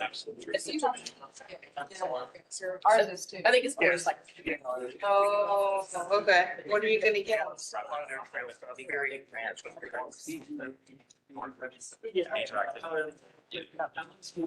we're trying to get our. Everything that they said is We'll figure it out. Contact us, like Yeah. laughing at it. That's why I kept going. That's why I'm right there. Get it in. Here. So. They haven't even identified. They do that. There's like hot stuff. Oh, I wanna put. And they do like, I mean, even in New York, they do. Right?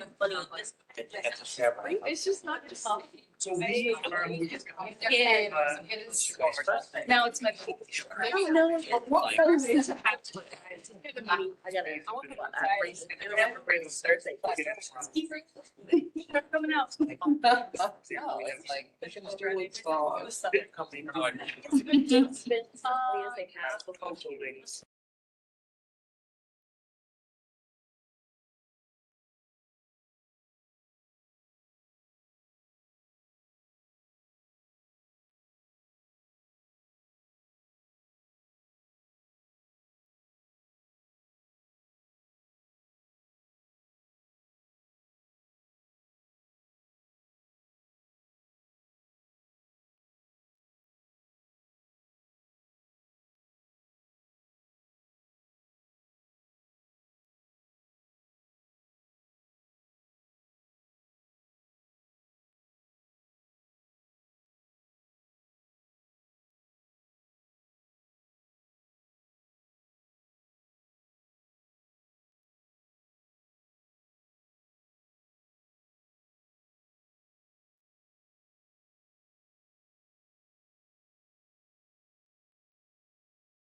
Okay.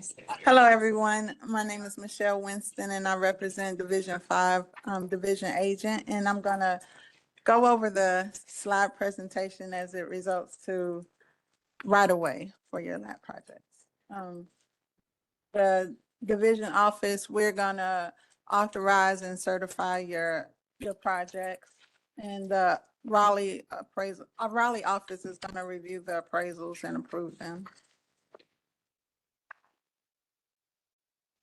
Getting started, the municipal agreements or supplements must be signed. Read the right-of-way section for adherence, and it must be submitted with valuations and appraisals. And I guess these are, I really don't know how much you all need to know, but what it is evaluations are gonna be done by our claim reports. Certain values on those claim reports hold a certain value. After that, you have to get your properties appraised. So you can go up to, like, example, you can go up to a $10,000 value on the claim reports. Any impacts after $10,000 will have to be appraised, and it will go through central right-of-way through the appraisal process for central right-of-way. Construction plans, identifying the existing right-of-way limits. The construction plans should identify the existing right-of-way limits. Refer to parcel numbers, property owners' names, deed reference, and pins. These things are going to be shown on the plan. So you'll have your parcel, your property owner's name, the deed reference. This is what we look to have on the construction plan. It must be approved and submitted with valuations / appraisals. So these construction plans have to come through and be approved to make sure that they are written away in square foot. For the DOT, we use square footage. This is just an example. So the amount of impact on the plan should represent the square footage, impact.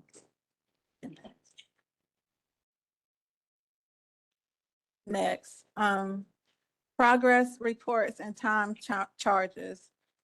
Parcel entry spreadsheets to set up with the NCDOT SAP. Report B to track project progress. So for every parcel that's going to be on your project, those parcels have to be identified in our SAP, on the DOT's SAP report. So we'll basically need a list of every parcel that you that will be involved in your project. The report Bs, we track the progress. Now, not so much. Now the DOT has moved to smart sheets. So your project will be entered into our smart sheet, and certain phases of your project, those smart sheets will be updated. So if you have gone out and you've gone out and you've offered a property owner, you made an offer to a property owner for the claim.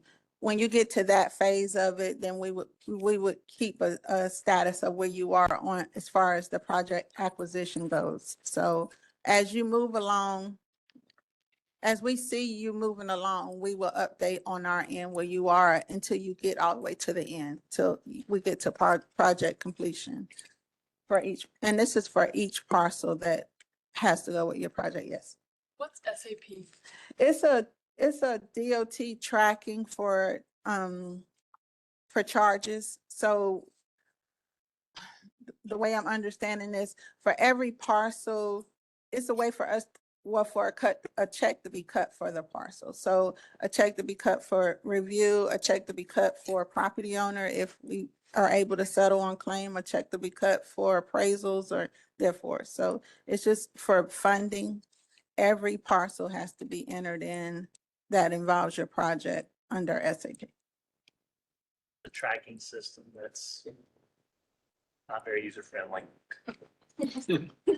I don't handle SAP. I just know if you have 10 parcels, I need to make sure all 10 parcels are entered into SAP. So, because as you start the acquisition of your parcel and things come, the charges have to be billed towards your parcel. They can't be billed if that parcel was never loaded into SAP, if that makes sense. Okay. The appraisals / valuations. All appraisals and valuations must be approved by the NCDOT prior to offers. Meaning, just like I said, the evaluations are our claim reports. So you would submit your claim report to me.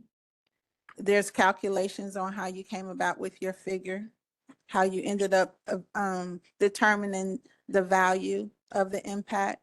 I would then run the numbers to make sure what you are coming up with equals what I come up with. As long as they do, and my staff will review these things along with myself, I can then sign off on them, and you can take that and make that your initial offer. That's not where you stop at. That's just where you start at in the whole acquisition part.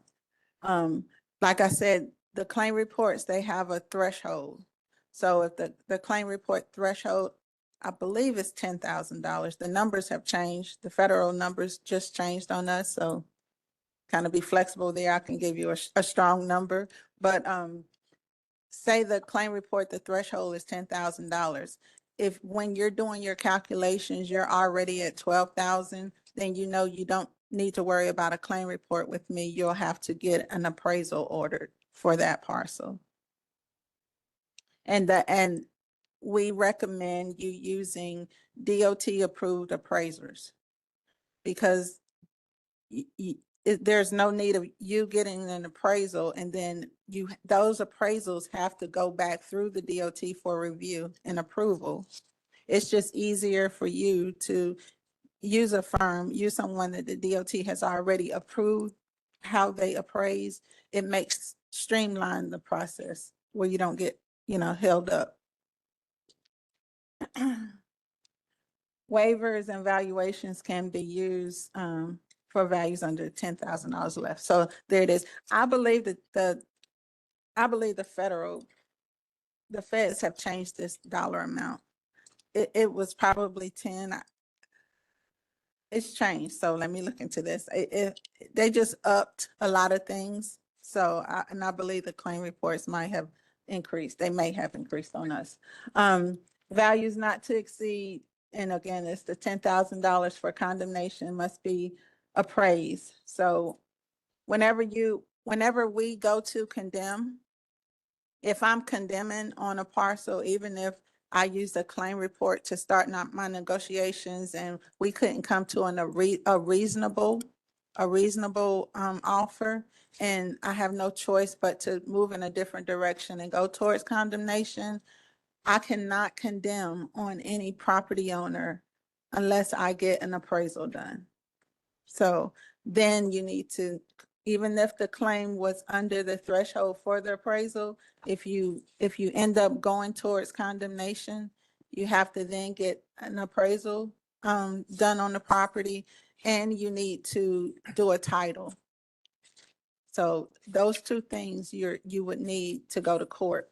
So you need to make sure you get a clear title, a clean title, and get an appraisal for the parcel.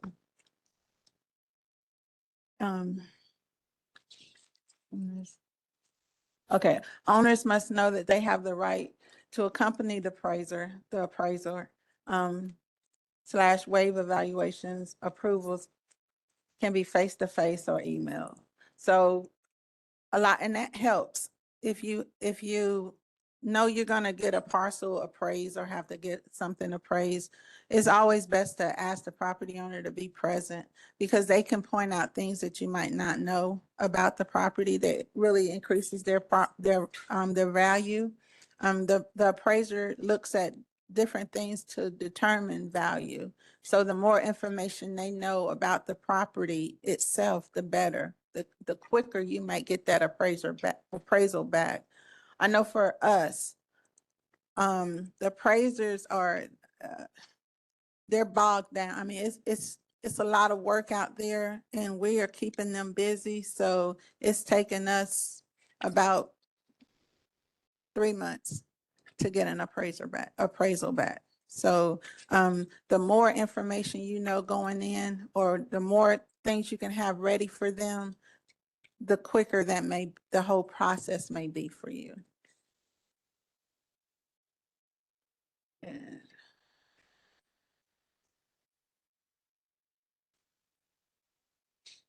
okay. Oh, I moved too fast. Deeds agreements.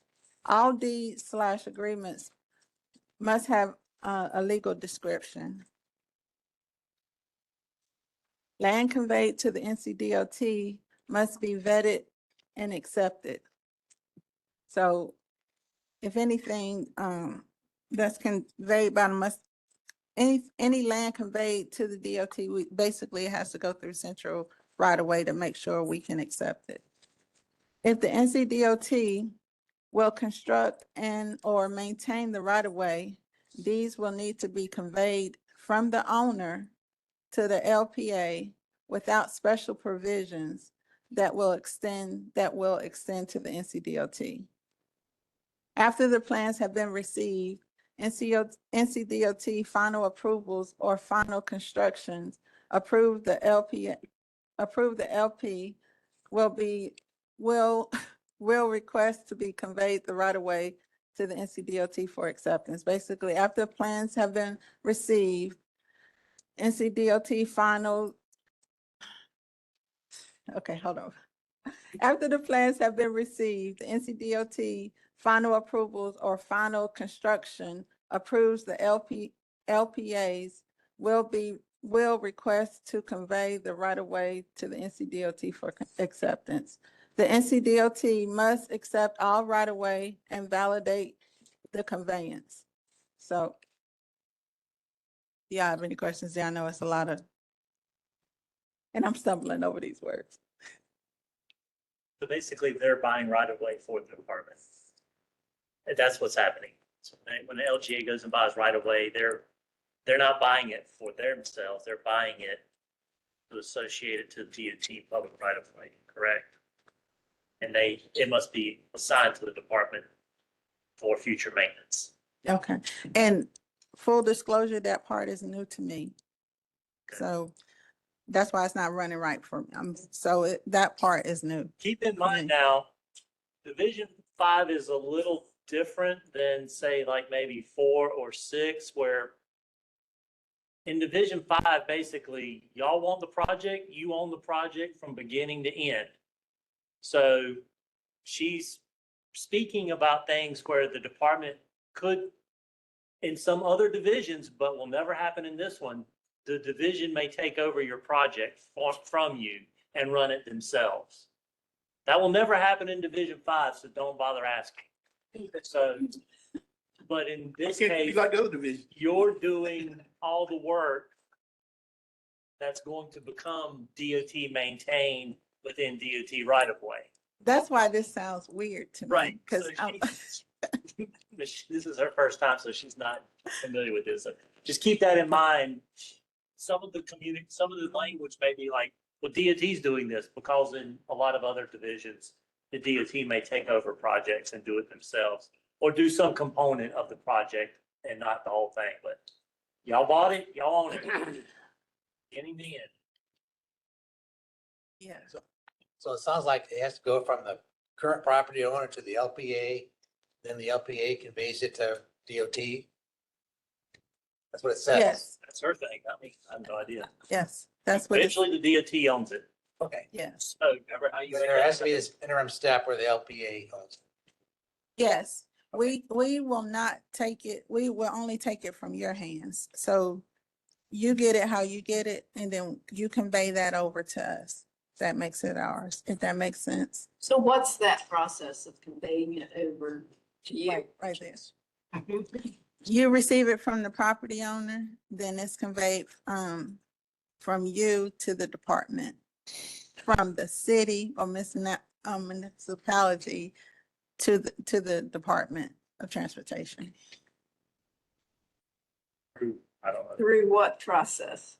Well, like in some projects, like if you're doing a new location project, it's your project. So it's your road until you assign it to DOT maintenance or request it to be added to DOT maintenance. I'm Okay. adding a turn lane. I'm acquiring 20 feet of right of way. Right. Do I need to do anything after it's conveyed to the town to make sure it's now conveyed to DOT? No, I don't know what that process is. That process actually is gonna come out of the district office. That's when you want to convey any right of way or any road maintenance that's done out of our district office. So I just know private development, say this right here, all these roads are privately maintained. When they get ready to turn it over to the state for maintenance, they would then turn over that maintenance to the district office within that. So not so much right away our group, but to the Department of Transportation. If it's in the If that existing makes sense. right of way and you're adding a turn lane, then the agreement, the municipal agreement will cover that. Okay. But like when Fuquay did the Northwest Judd Parkway, that was all new location roadway. DOT, y'all own the road at the end of construction until you did a road ad request through the Wake District Office to convey that roadway to the department. And there was a bunch of other side streets that need to be adjusted because of realignment and things like that. So just keep that in mind too, as you're going through property acquisitions, that eventually the department needs to be the sole owner of that roadway because it has to be public right of way. I think Raleigh ran into an issue with a project where nobody had taken over the property that the road was sitting in. So it was still technically private. So the project couldn't move forward until the city took that road over as city maintained. And then the project can move forward because it wasn't on public right of way at the time.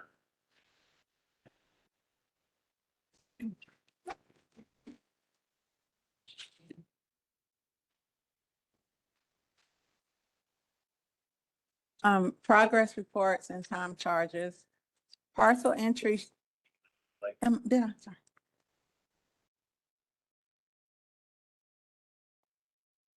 I was about to reread what I had. Guidelines.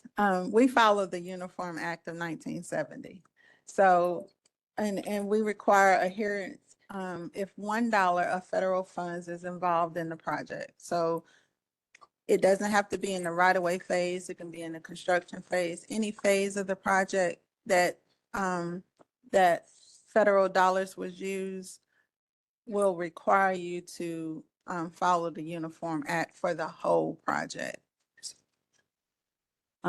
Make offers. All offers are to be made in writing. We require all offers to be presented in person. There are some, and just this aside, you have property owners that live out of state, but our preference is in person. But if that can't be done, then we take note in our contact diary. You take note, however you take note based on, the negotiations that you attempted and why you couldn't make that presentation in person, basically. Waiver forms. These forms must be signed by the property owner for all donations. Some property owners will donate the land you need to work your project. Believe it or not, they will. Not that often, but it's, and you can read the room. So when your agents are in negotiations, if this project happens to better the community in this area that the property owner isn't really using, they can always ask if they could donate the land. It's just a starting point. You never know what people might say. So, but if they do, you have to get the donations. You have to have that signed that they're gonna donate it, just like you would have it signed for a deed. Must always be signed by the LPA, so the donations would be signed over to you. Clear title. It is the responsibility of the LPA to to secure clear title on the lands acquired for construction. What we do, just side note, we just pull the latest deed for the property. When we meet the property owner, we check IDs to make sure we're talking to, and sometimes you can be 2 months into negotiations and you might find out you're talking to a cousin of the owner where they didn't represent themselves like that initially. So always just coming in, I just want to make sure I'm speaking to the property owner.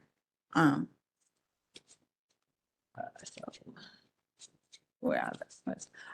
Titles and releases are required if land is to be conveyed to the NCDOT for maintenance. So if you have security, if you have if you have a security deed, the mortgage company will have to release a portion of that covers the land that we're purchasing, that's being purchased for the project. That makes sense. Condemnations, property owners' rights must be applied.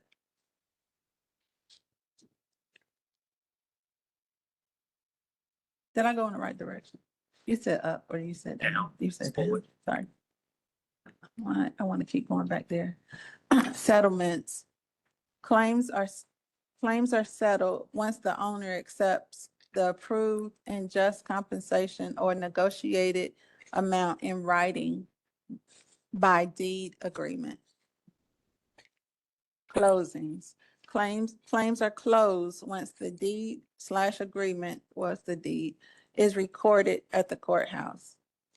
Eminent domain, claims are filed once the documents and just compensation funds are deposited in the clerk's office with a memorandum of action, deed book and page.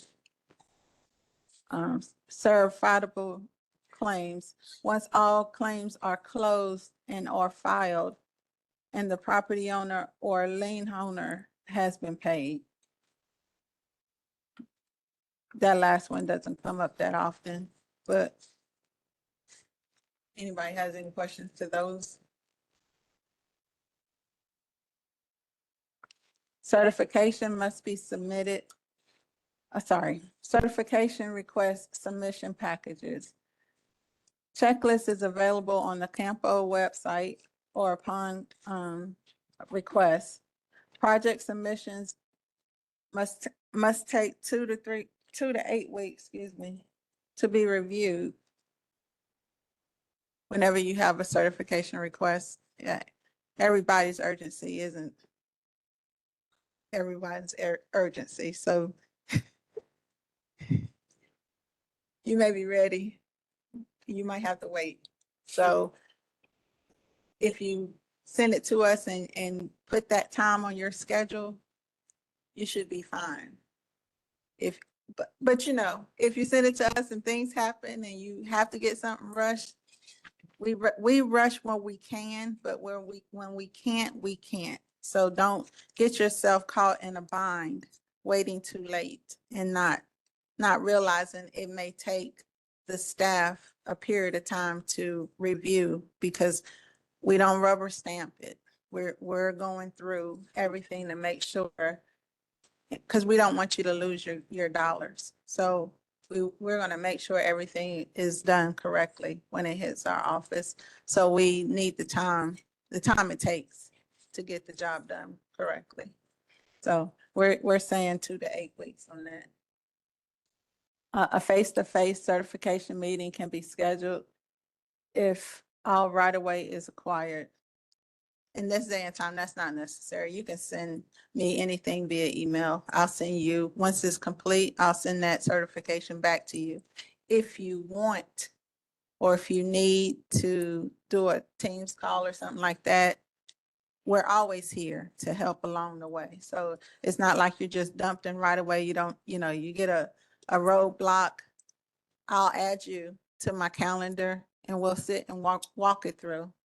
It may be both of us, just figuring out where you are, what's going on and get you to the next step. right-of-way discussion upon request, but no partial certification submissions.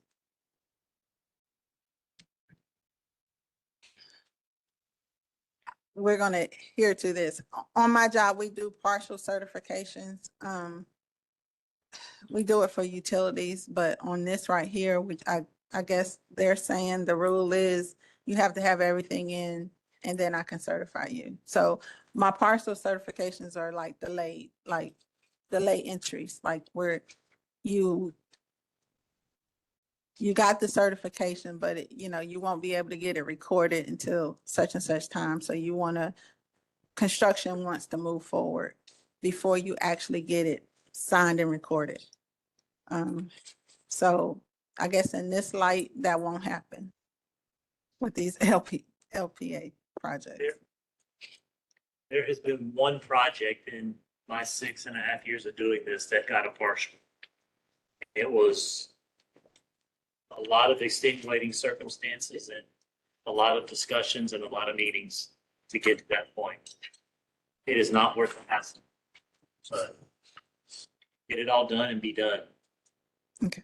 So yeah, we'll just follow that it won't be, we won't certify anything with partials. So partial submissions. Right-of-way certification. All acquisition must be in conformance with the Uniform Act, whether right-of-way acquisition is being reimbursed with federal funds or not. Certification is done by the division right-of-way agent. And then we list our agents, for Division 4, I'm 5 for Division 6. Certification is a document that concurs with the concurs that the LPA has legal access to all right-of-way needed for your project. So I cannot and I will not certify your project until I see that all the rights have been provided to my office, to us, with no exceptions. That's it for me. That's it for me. So the key point to take into that is that is not a fast process. So plan accordingly in your schedule and plan accordingly in your budget for right of way, because it can be very expensive too. So they're called estimates. They're not called exacts. You don't have to be right to the penny, but you need to at least try to be reasonably close. And if you've all used right-of-way firms in the past, I don't know if you do them in-house or if you outsource that, the whole right-of-way process, it is a process of its own. So it takes time if I met with this young lady and we're talking about, she didn't ask for the project to be coming. So I'm gonna convince her that the project is important and the part that we come across her parcel is important to the division, but all of that takes time. So I can't come out here and strong arm her and make her sign. It's gonna take time. So factor that time in, people's time, their availability when you do your project schedules. The time for negotiations, the time for condemnations, the time to get that letter of memorandum from your clerk's office is taking about 2 months if you couldn't come to a reasonable negotiation. So you got to give yourself time to do the back work. If the claim is over $10,000, the time that the appraisal office needs to be able to appraise the property in order for you to even meet the property owner to make that initial offer, that's where you start. And then the time that takes that property owner, you and that property owner or your firm property owners to negotiate until you've come to a point where either you move forward or you move in another direction. And then, like I said, the time, if you go in another direction, the time that it takes to get that filing date from the court in order to give you that date for the deed of letter of memorandum, then that gives you possession of that parcel. So, and then that times how many parcels you have on your project. So just think about that, because some people think right away it's just something that you can flip over in 60 days. That is not. It's just not. So, if anybody, unless you have any other questions, I'll. Okay. Go back one slide for with your contact information.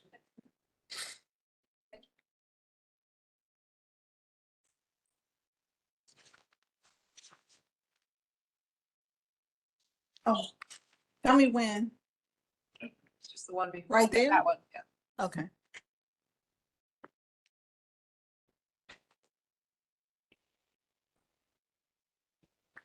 Yep. Okay. Anybody else have any other questions? I appreciate your patience with me. This is my first time, and this is like maybe my second Campo meeting, but I'm new to Division 5. So I'm new to the department. I've only been with the department for 3 years, and I've been division agent for 6 months. So the whole process is new to me. I'm not new to right away. I got 25 years in, but it was with the utility. So this is a different beast I'm learning the DOT way. So like I said, if you need help, it's probably me getting new answers. If you give me a question, it's new answers. So I take on any new answers. We're going to get you a resolution one way or another. Okay. Thank you.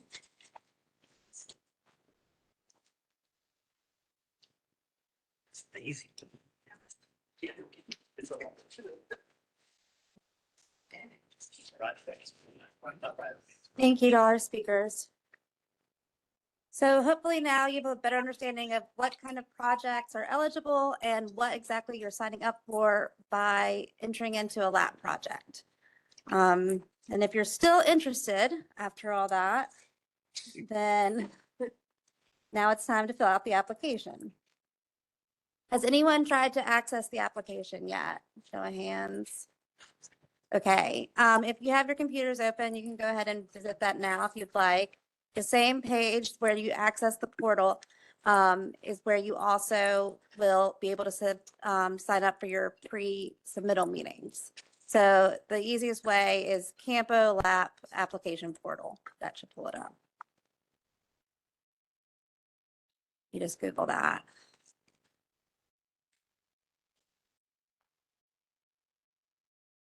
And you can't now, the link is active, the link is correct, but it might say that you can't access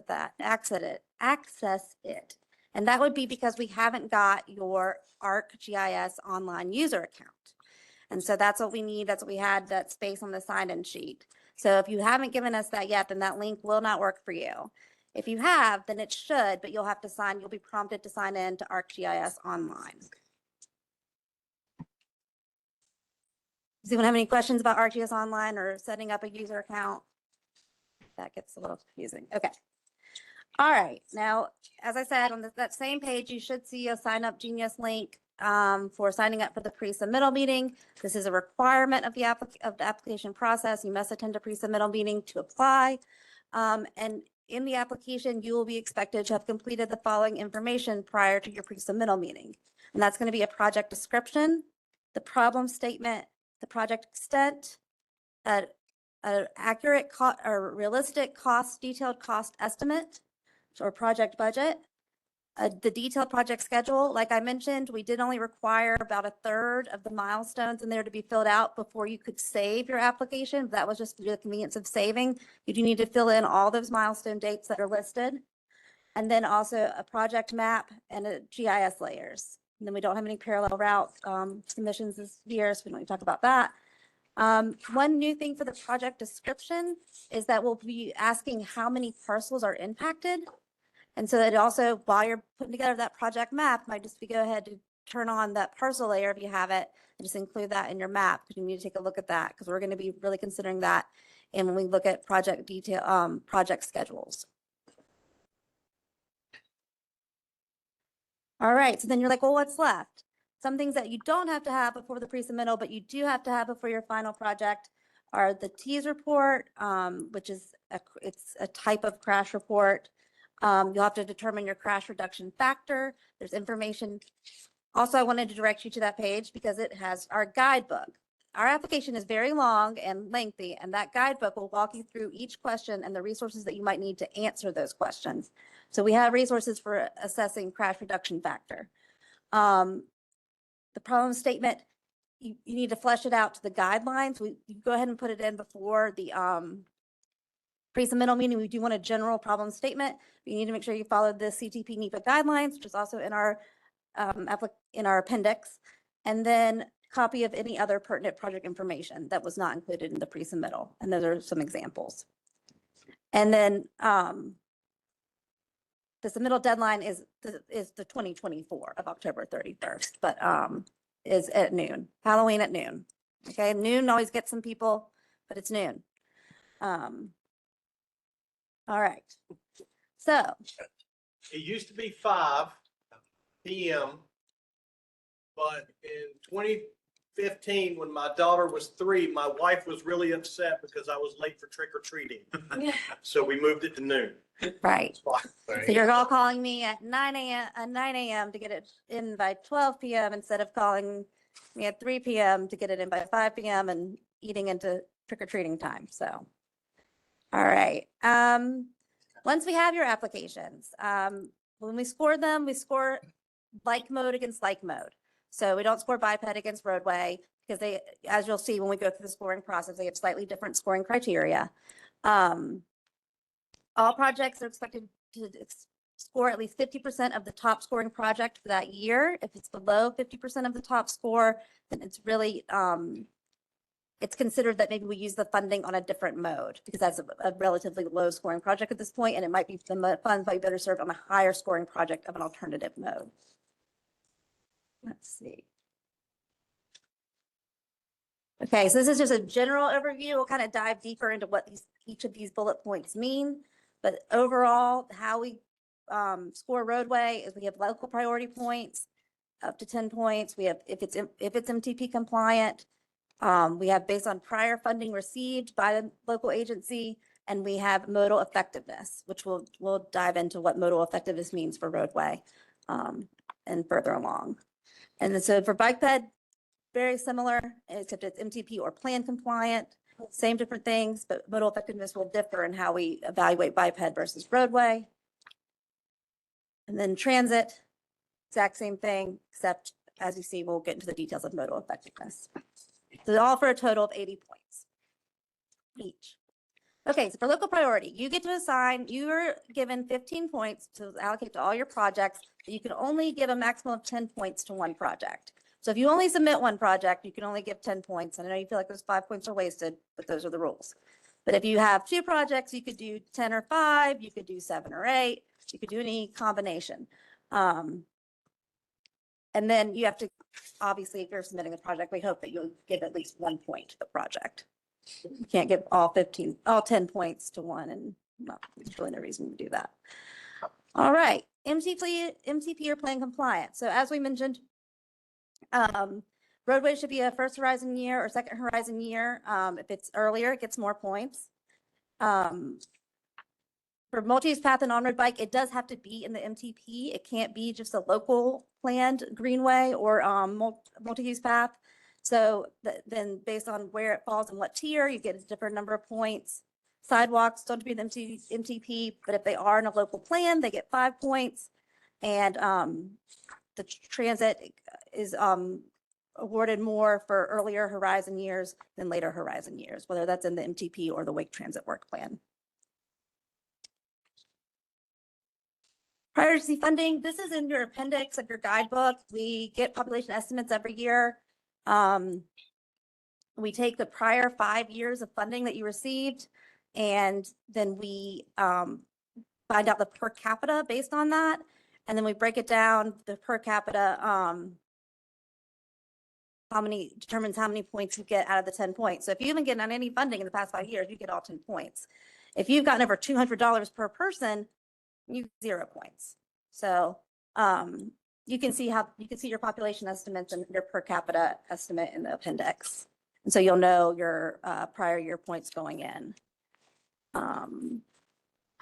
NCDOT division, usually we do apply the funding towards where the project is located. So even if it's NCDOT division managed project or funded project, if it's in Raleigh, it does go towards Raleigh. Unless it's a consistent, significant safety concern, and then it goes against NCDOT division. All right. Modal effectiveness for roadway. What this is actually showing, so this isn't getting to the details yet. It kind of alludes to the details of how we score modal effectiveness, those little sub bullets. But what it's really talking about is no matter what you get for all those points, so say you got the maximum amount for congestion and safety, and we'll talk about how we decide what for congestion safety. If you are going to construction, you get 100% of your score. If you are only going to right of way, you get 50% of your score. And if you're only doing PE or design, then you get 10% of the score. So as we alluded to at the beginning of the presentation, we do heavily favor construction projects, and that's how we do that with the project phase multiplier. Okay, so now we're in the modal effectiveness. This is for roadway specifically. For congestion, we'd have up to 10 points. And we calculate volume to capacity. And then based on that, you get, based on where you fall, you get a number of points. If you're above 0.8, then you get the full 10. And then benefit cost, we calculate travel time savings. We do cost of the LAPP program, so that's the amount of LAPP funding that you're requesting, not the total project cost. And then we rank that based on how many projects we have, with the highest ratio getting 20 points and the lowest ratio getting 0 points. All right, crash reduction factors. There's more information about how to determine what crash reduction factors your project has. But based on that, what you determine is how many points you get. And then EPDO is a crash type of crash report, EPDO score. That also is, it's ranked according to the scoring of all of the projects that were submitted. So it's a scaled factor. It does say we can review it at the pre-submittal meeting. So it's not a requirement for the pre-submittal, as we mentioned, but if you wanted to review it at the pre-submittal meeting, then you'd want to have that turned in prior to the pre-submittal. All right. Biped effectiveness. The keyword here is both sides connect to existing facility. So if you have a mile and a half of sidewalk you're building, but you're only connecting on the left end and then you're just ending on the right end, you get no points for missing link because you have not completed a link. I see that come up a lot. People want to just give themselves the length of the project. That's not how we score it. Overcoming obstacles. This one, it must create a crossing and cannot improve an existing crossing. So, you know, if there's already a crosswalk there, but you're going to make it a high visibility crosswalk, or you're going to do something to improve it, that doesn't count. It has to be a new crossing. And then connections, you just do a buffer of your project within 0.25 miles. You list the number of connections that you make, and you can list up to 15 to get the full 15 points. You won't get any more points beyond 15, so there's no need to list beyond. We went the wrong way. Proven demand. We need to be able to see a footpath, usually on Google Earth is fine. Or if it's within a quarter mile of a proposed transit service, existing or proposed transit service. Safety, we have to have documented safety issues. We recommend a TEAS report for that, but you can use local crash data or a really safety audit. And then benefit cost scores, we took up all those things that we just mentioned, the 10, the 5, the 15, the 5, and the 5, and then we divide that by the LAPP cost, and then it's scales created to give the best ratio 10 and the least ratios, the lowest ratio 0. All right, transit effectiveness. We'll get in improved facilities is based on the average daily ridership. Connectivity is directly connected with other modes route system. So that's the listing connections again for up to 10. And then the benefit cost is those two divided by the LAPP cost. Well, actually more than those two. We'll go into the next ones. Reliability improvements, there's a table for this. Points awarded based on project type and relative impact to reliability, safety and security concerns, and rider experience. And this is the table. So you'll identify the primary project type, and then you'll identify the secondary project type in your application. So if you're improving customer facilities through biped access and infrastructure, then I'll know what the reliability improvement score is, the safety security score is, and the rider experience score is.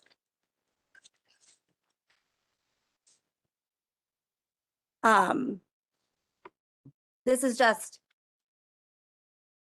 saying, like, if you're going to apply for 6 bus stops and your GIS and your map should show 6 bus stops. So they're required to include locations of bundled projects. You can't just put like, if you're doing projects in Cary, you can't just put a point in Cary and say 6 stops in Cary. We need to know where these stops are going. We talked about how that for scoring, that they should score at least 50% of the top scoring project. And if not, then that funding could be eligible for other modes.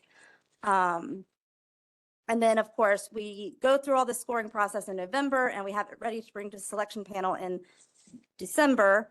So then take their recommendations to the TCC and executive board in January.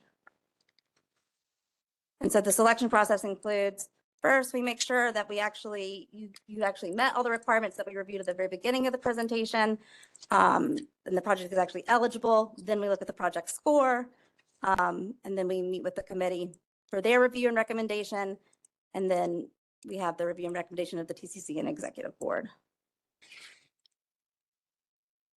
If you are selected, we won't get too much into it because we do have a project management training for after we have selected the projects for those project managers, but just FYI, if you're selected, you will also be required to report to us regularly.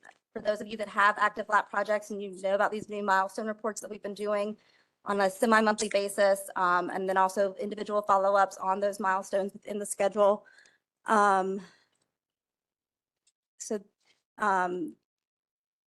That pretty much covers that.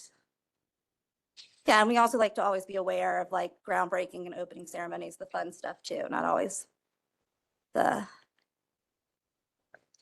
right. So these are the important dates. The database opened with the call for all projects being approved by the executive board. The next big date for you is September 20th, the pre-submittal deadline.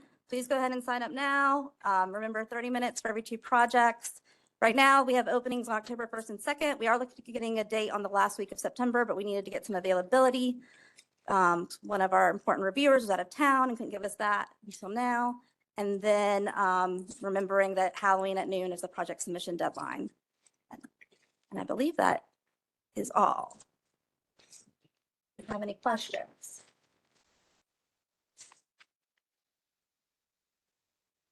Do you have any words of wisdom from our veteran applicants?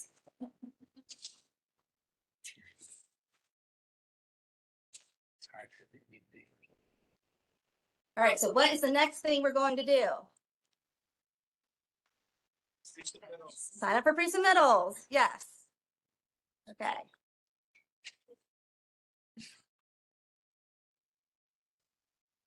How many folks are planning to request construction? Oh. That's okay. Answer. There was a couple of things mentioned today I thought was interesting. Sheila had mentioned what makes a good project, or you want all your phases in a single year in the STIP, and how unlikely that is. So you can request all phases in your project, but you still have to have a reasonable schedule. So, and then another thing that caught my ear was, when does the fiscal year start and end? October 1st, September 30th. Okay, so you're requesting funding for when? When do these funds become available to you? October 26th. October 1st of what year? 2025. I'm hearing it. I hear the right answer. Cool. I could. Yeah. And so when you say you want construction funds You're saying you're going to have those construction funds obligated by September 30th, 2026, right? If you can't do that, you can't ask for construction funds. If you're asking for right-of-way funds, you're saying I'll have those right-of-way funds obligated before September 30th, 2026. If you can't make that schedule, then you can't ask for right-of-way. With me? Okay. That's what we're going to be talking about in detail at the pre-submittal meeting. So be ready. You have what has been characterized as ambitious or aggressive schedules. You better be able to really defend those and show evidence that you can accomplish them.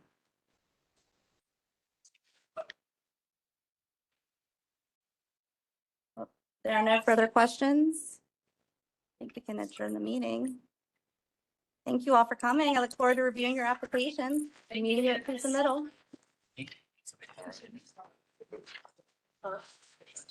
They are here. Yeah. I was looking through, so those. I want to get. I'm not a hunter.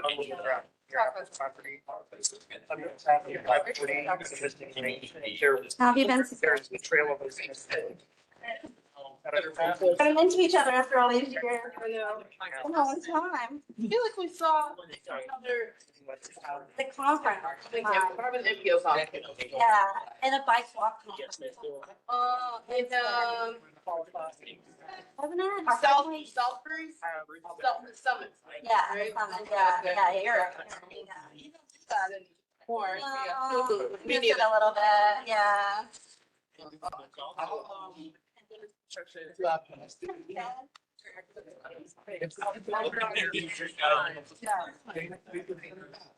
Yes, but.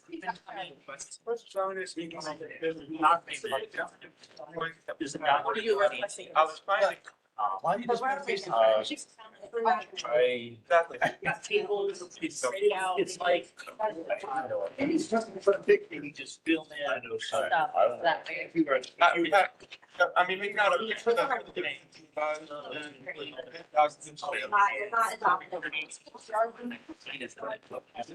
Problem is.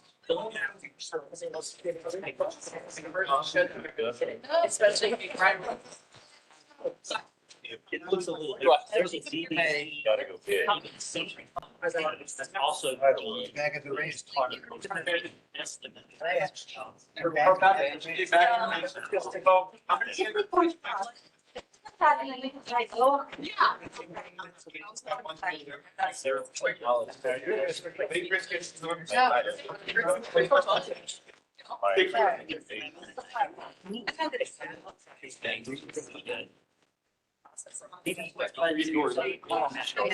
So the DBE. That's my key.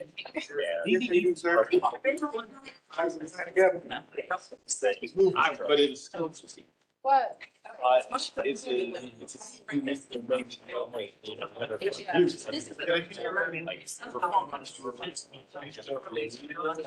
About 80 times.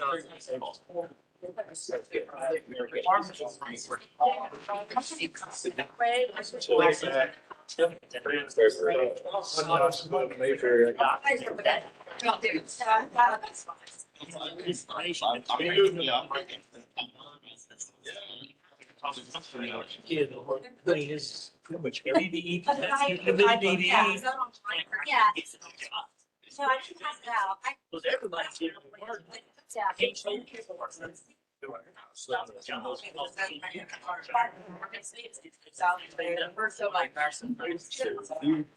Trying to isolate the job down.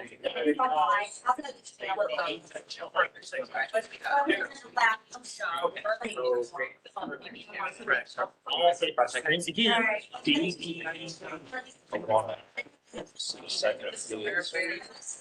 You want We're not. They got 0% DDE. Oh, yeah. Still not DDE.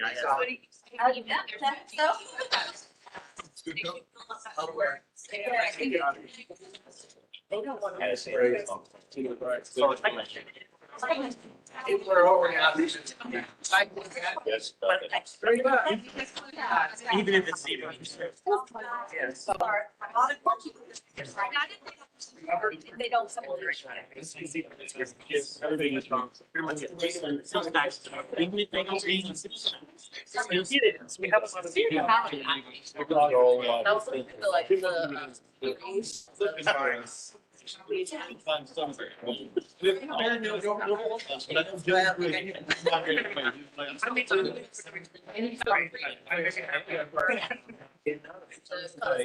Yeah. Danielle and I used to. So what's going on? We're so close, but if you or someone else on your staff. I don't think it's copies, or I think it's really only missing, missing some of David's that are that project. David has. All the engineers. Next year, is right, connects the park. Didn't do anything. But let me see how your residents walking up. So that. I think that was. Okay,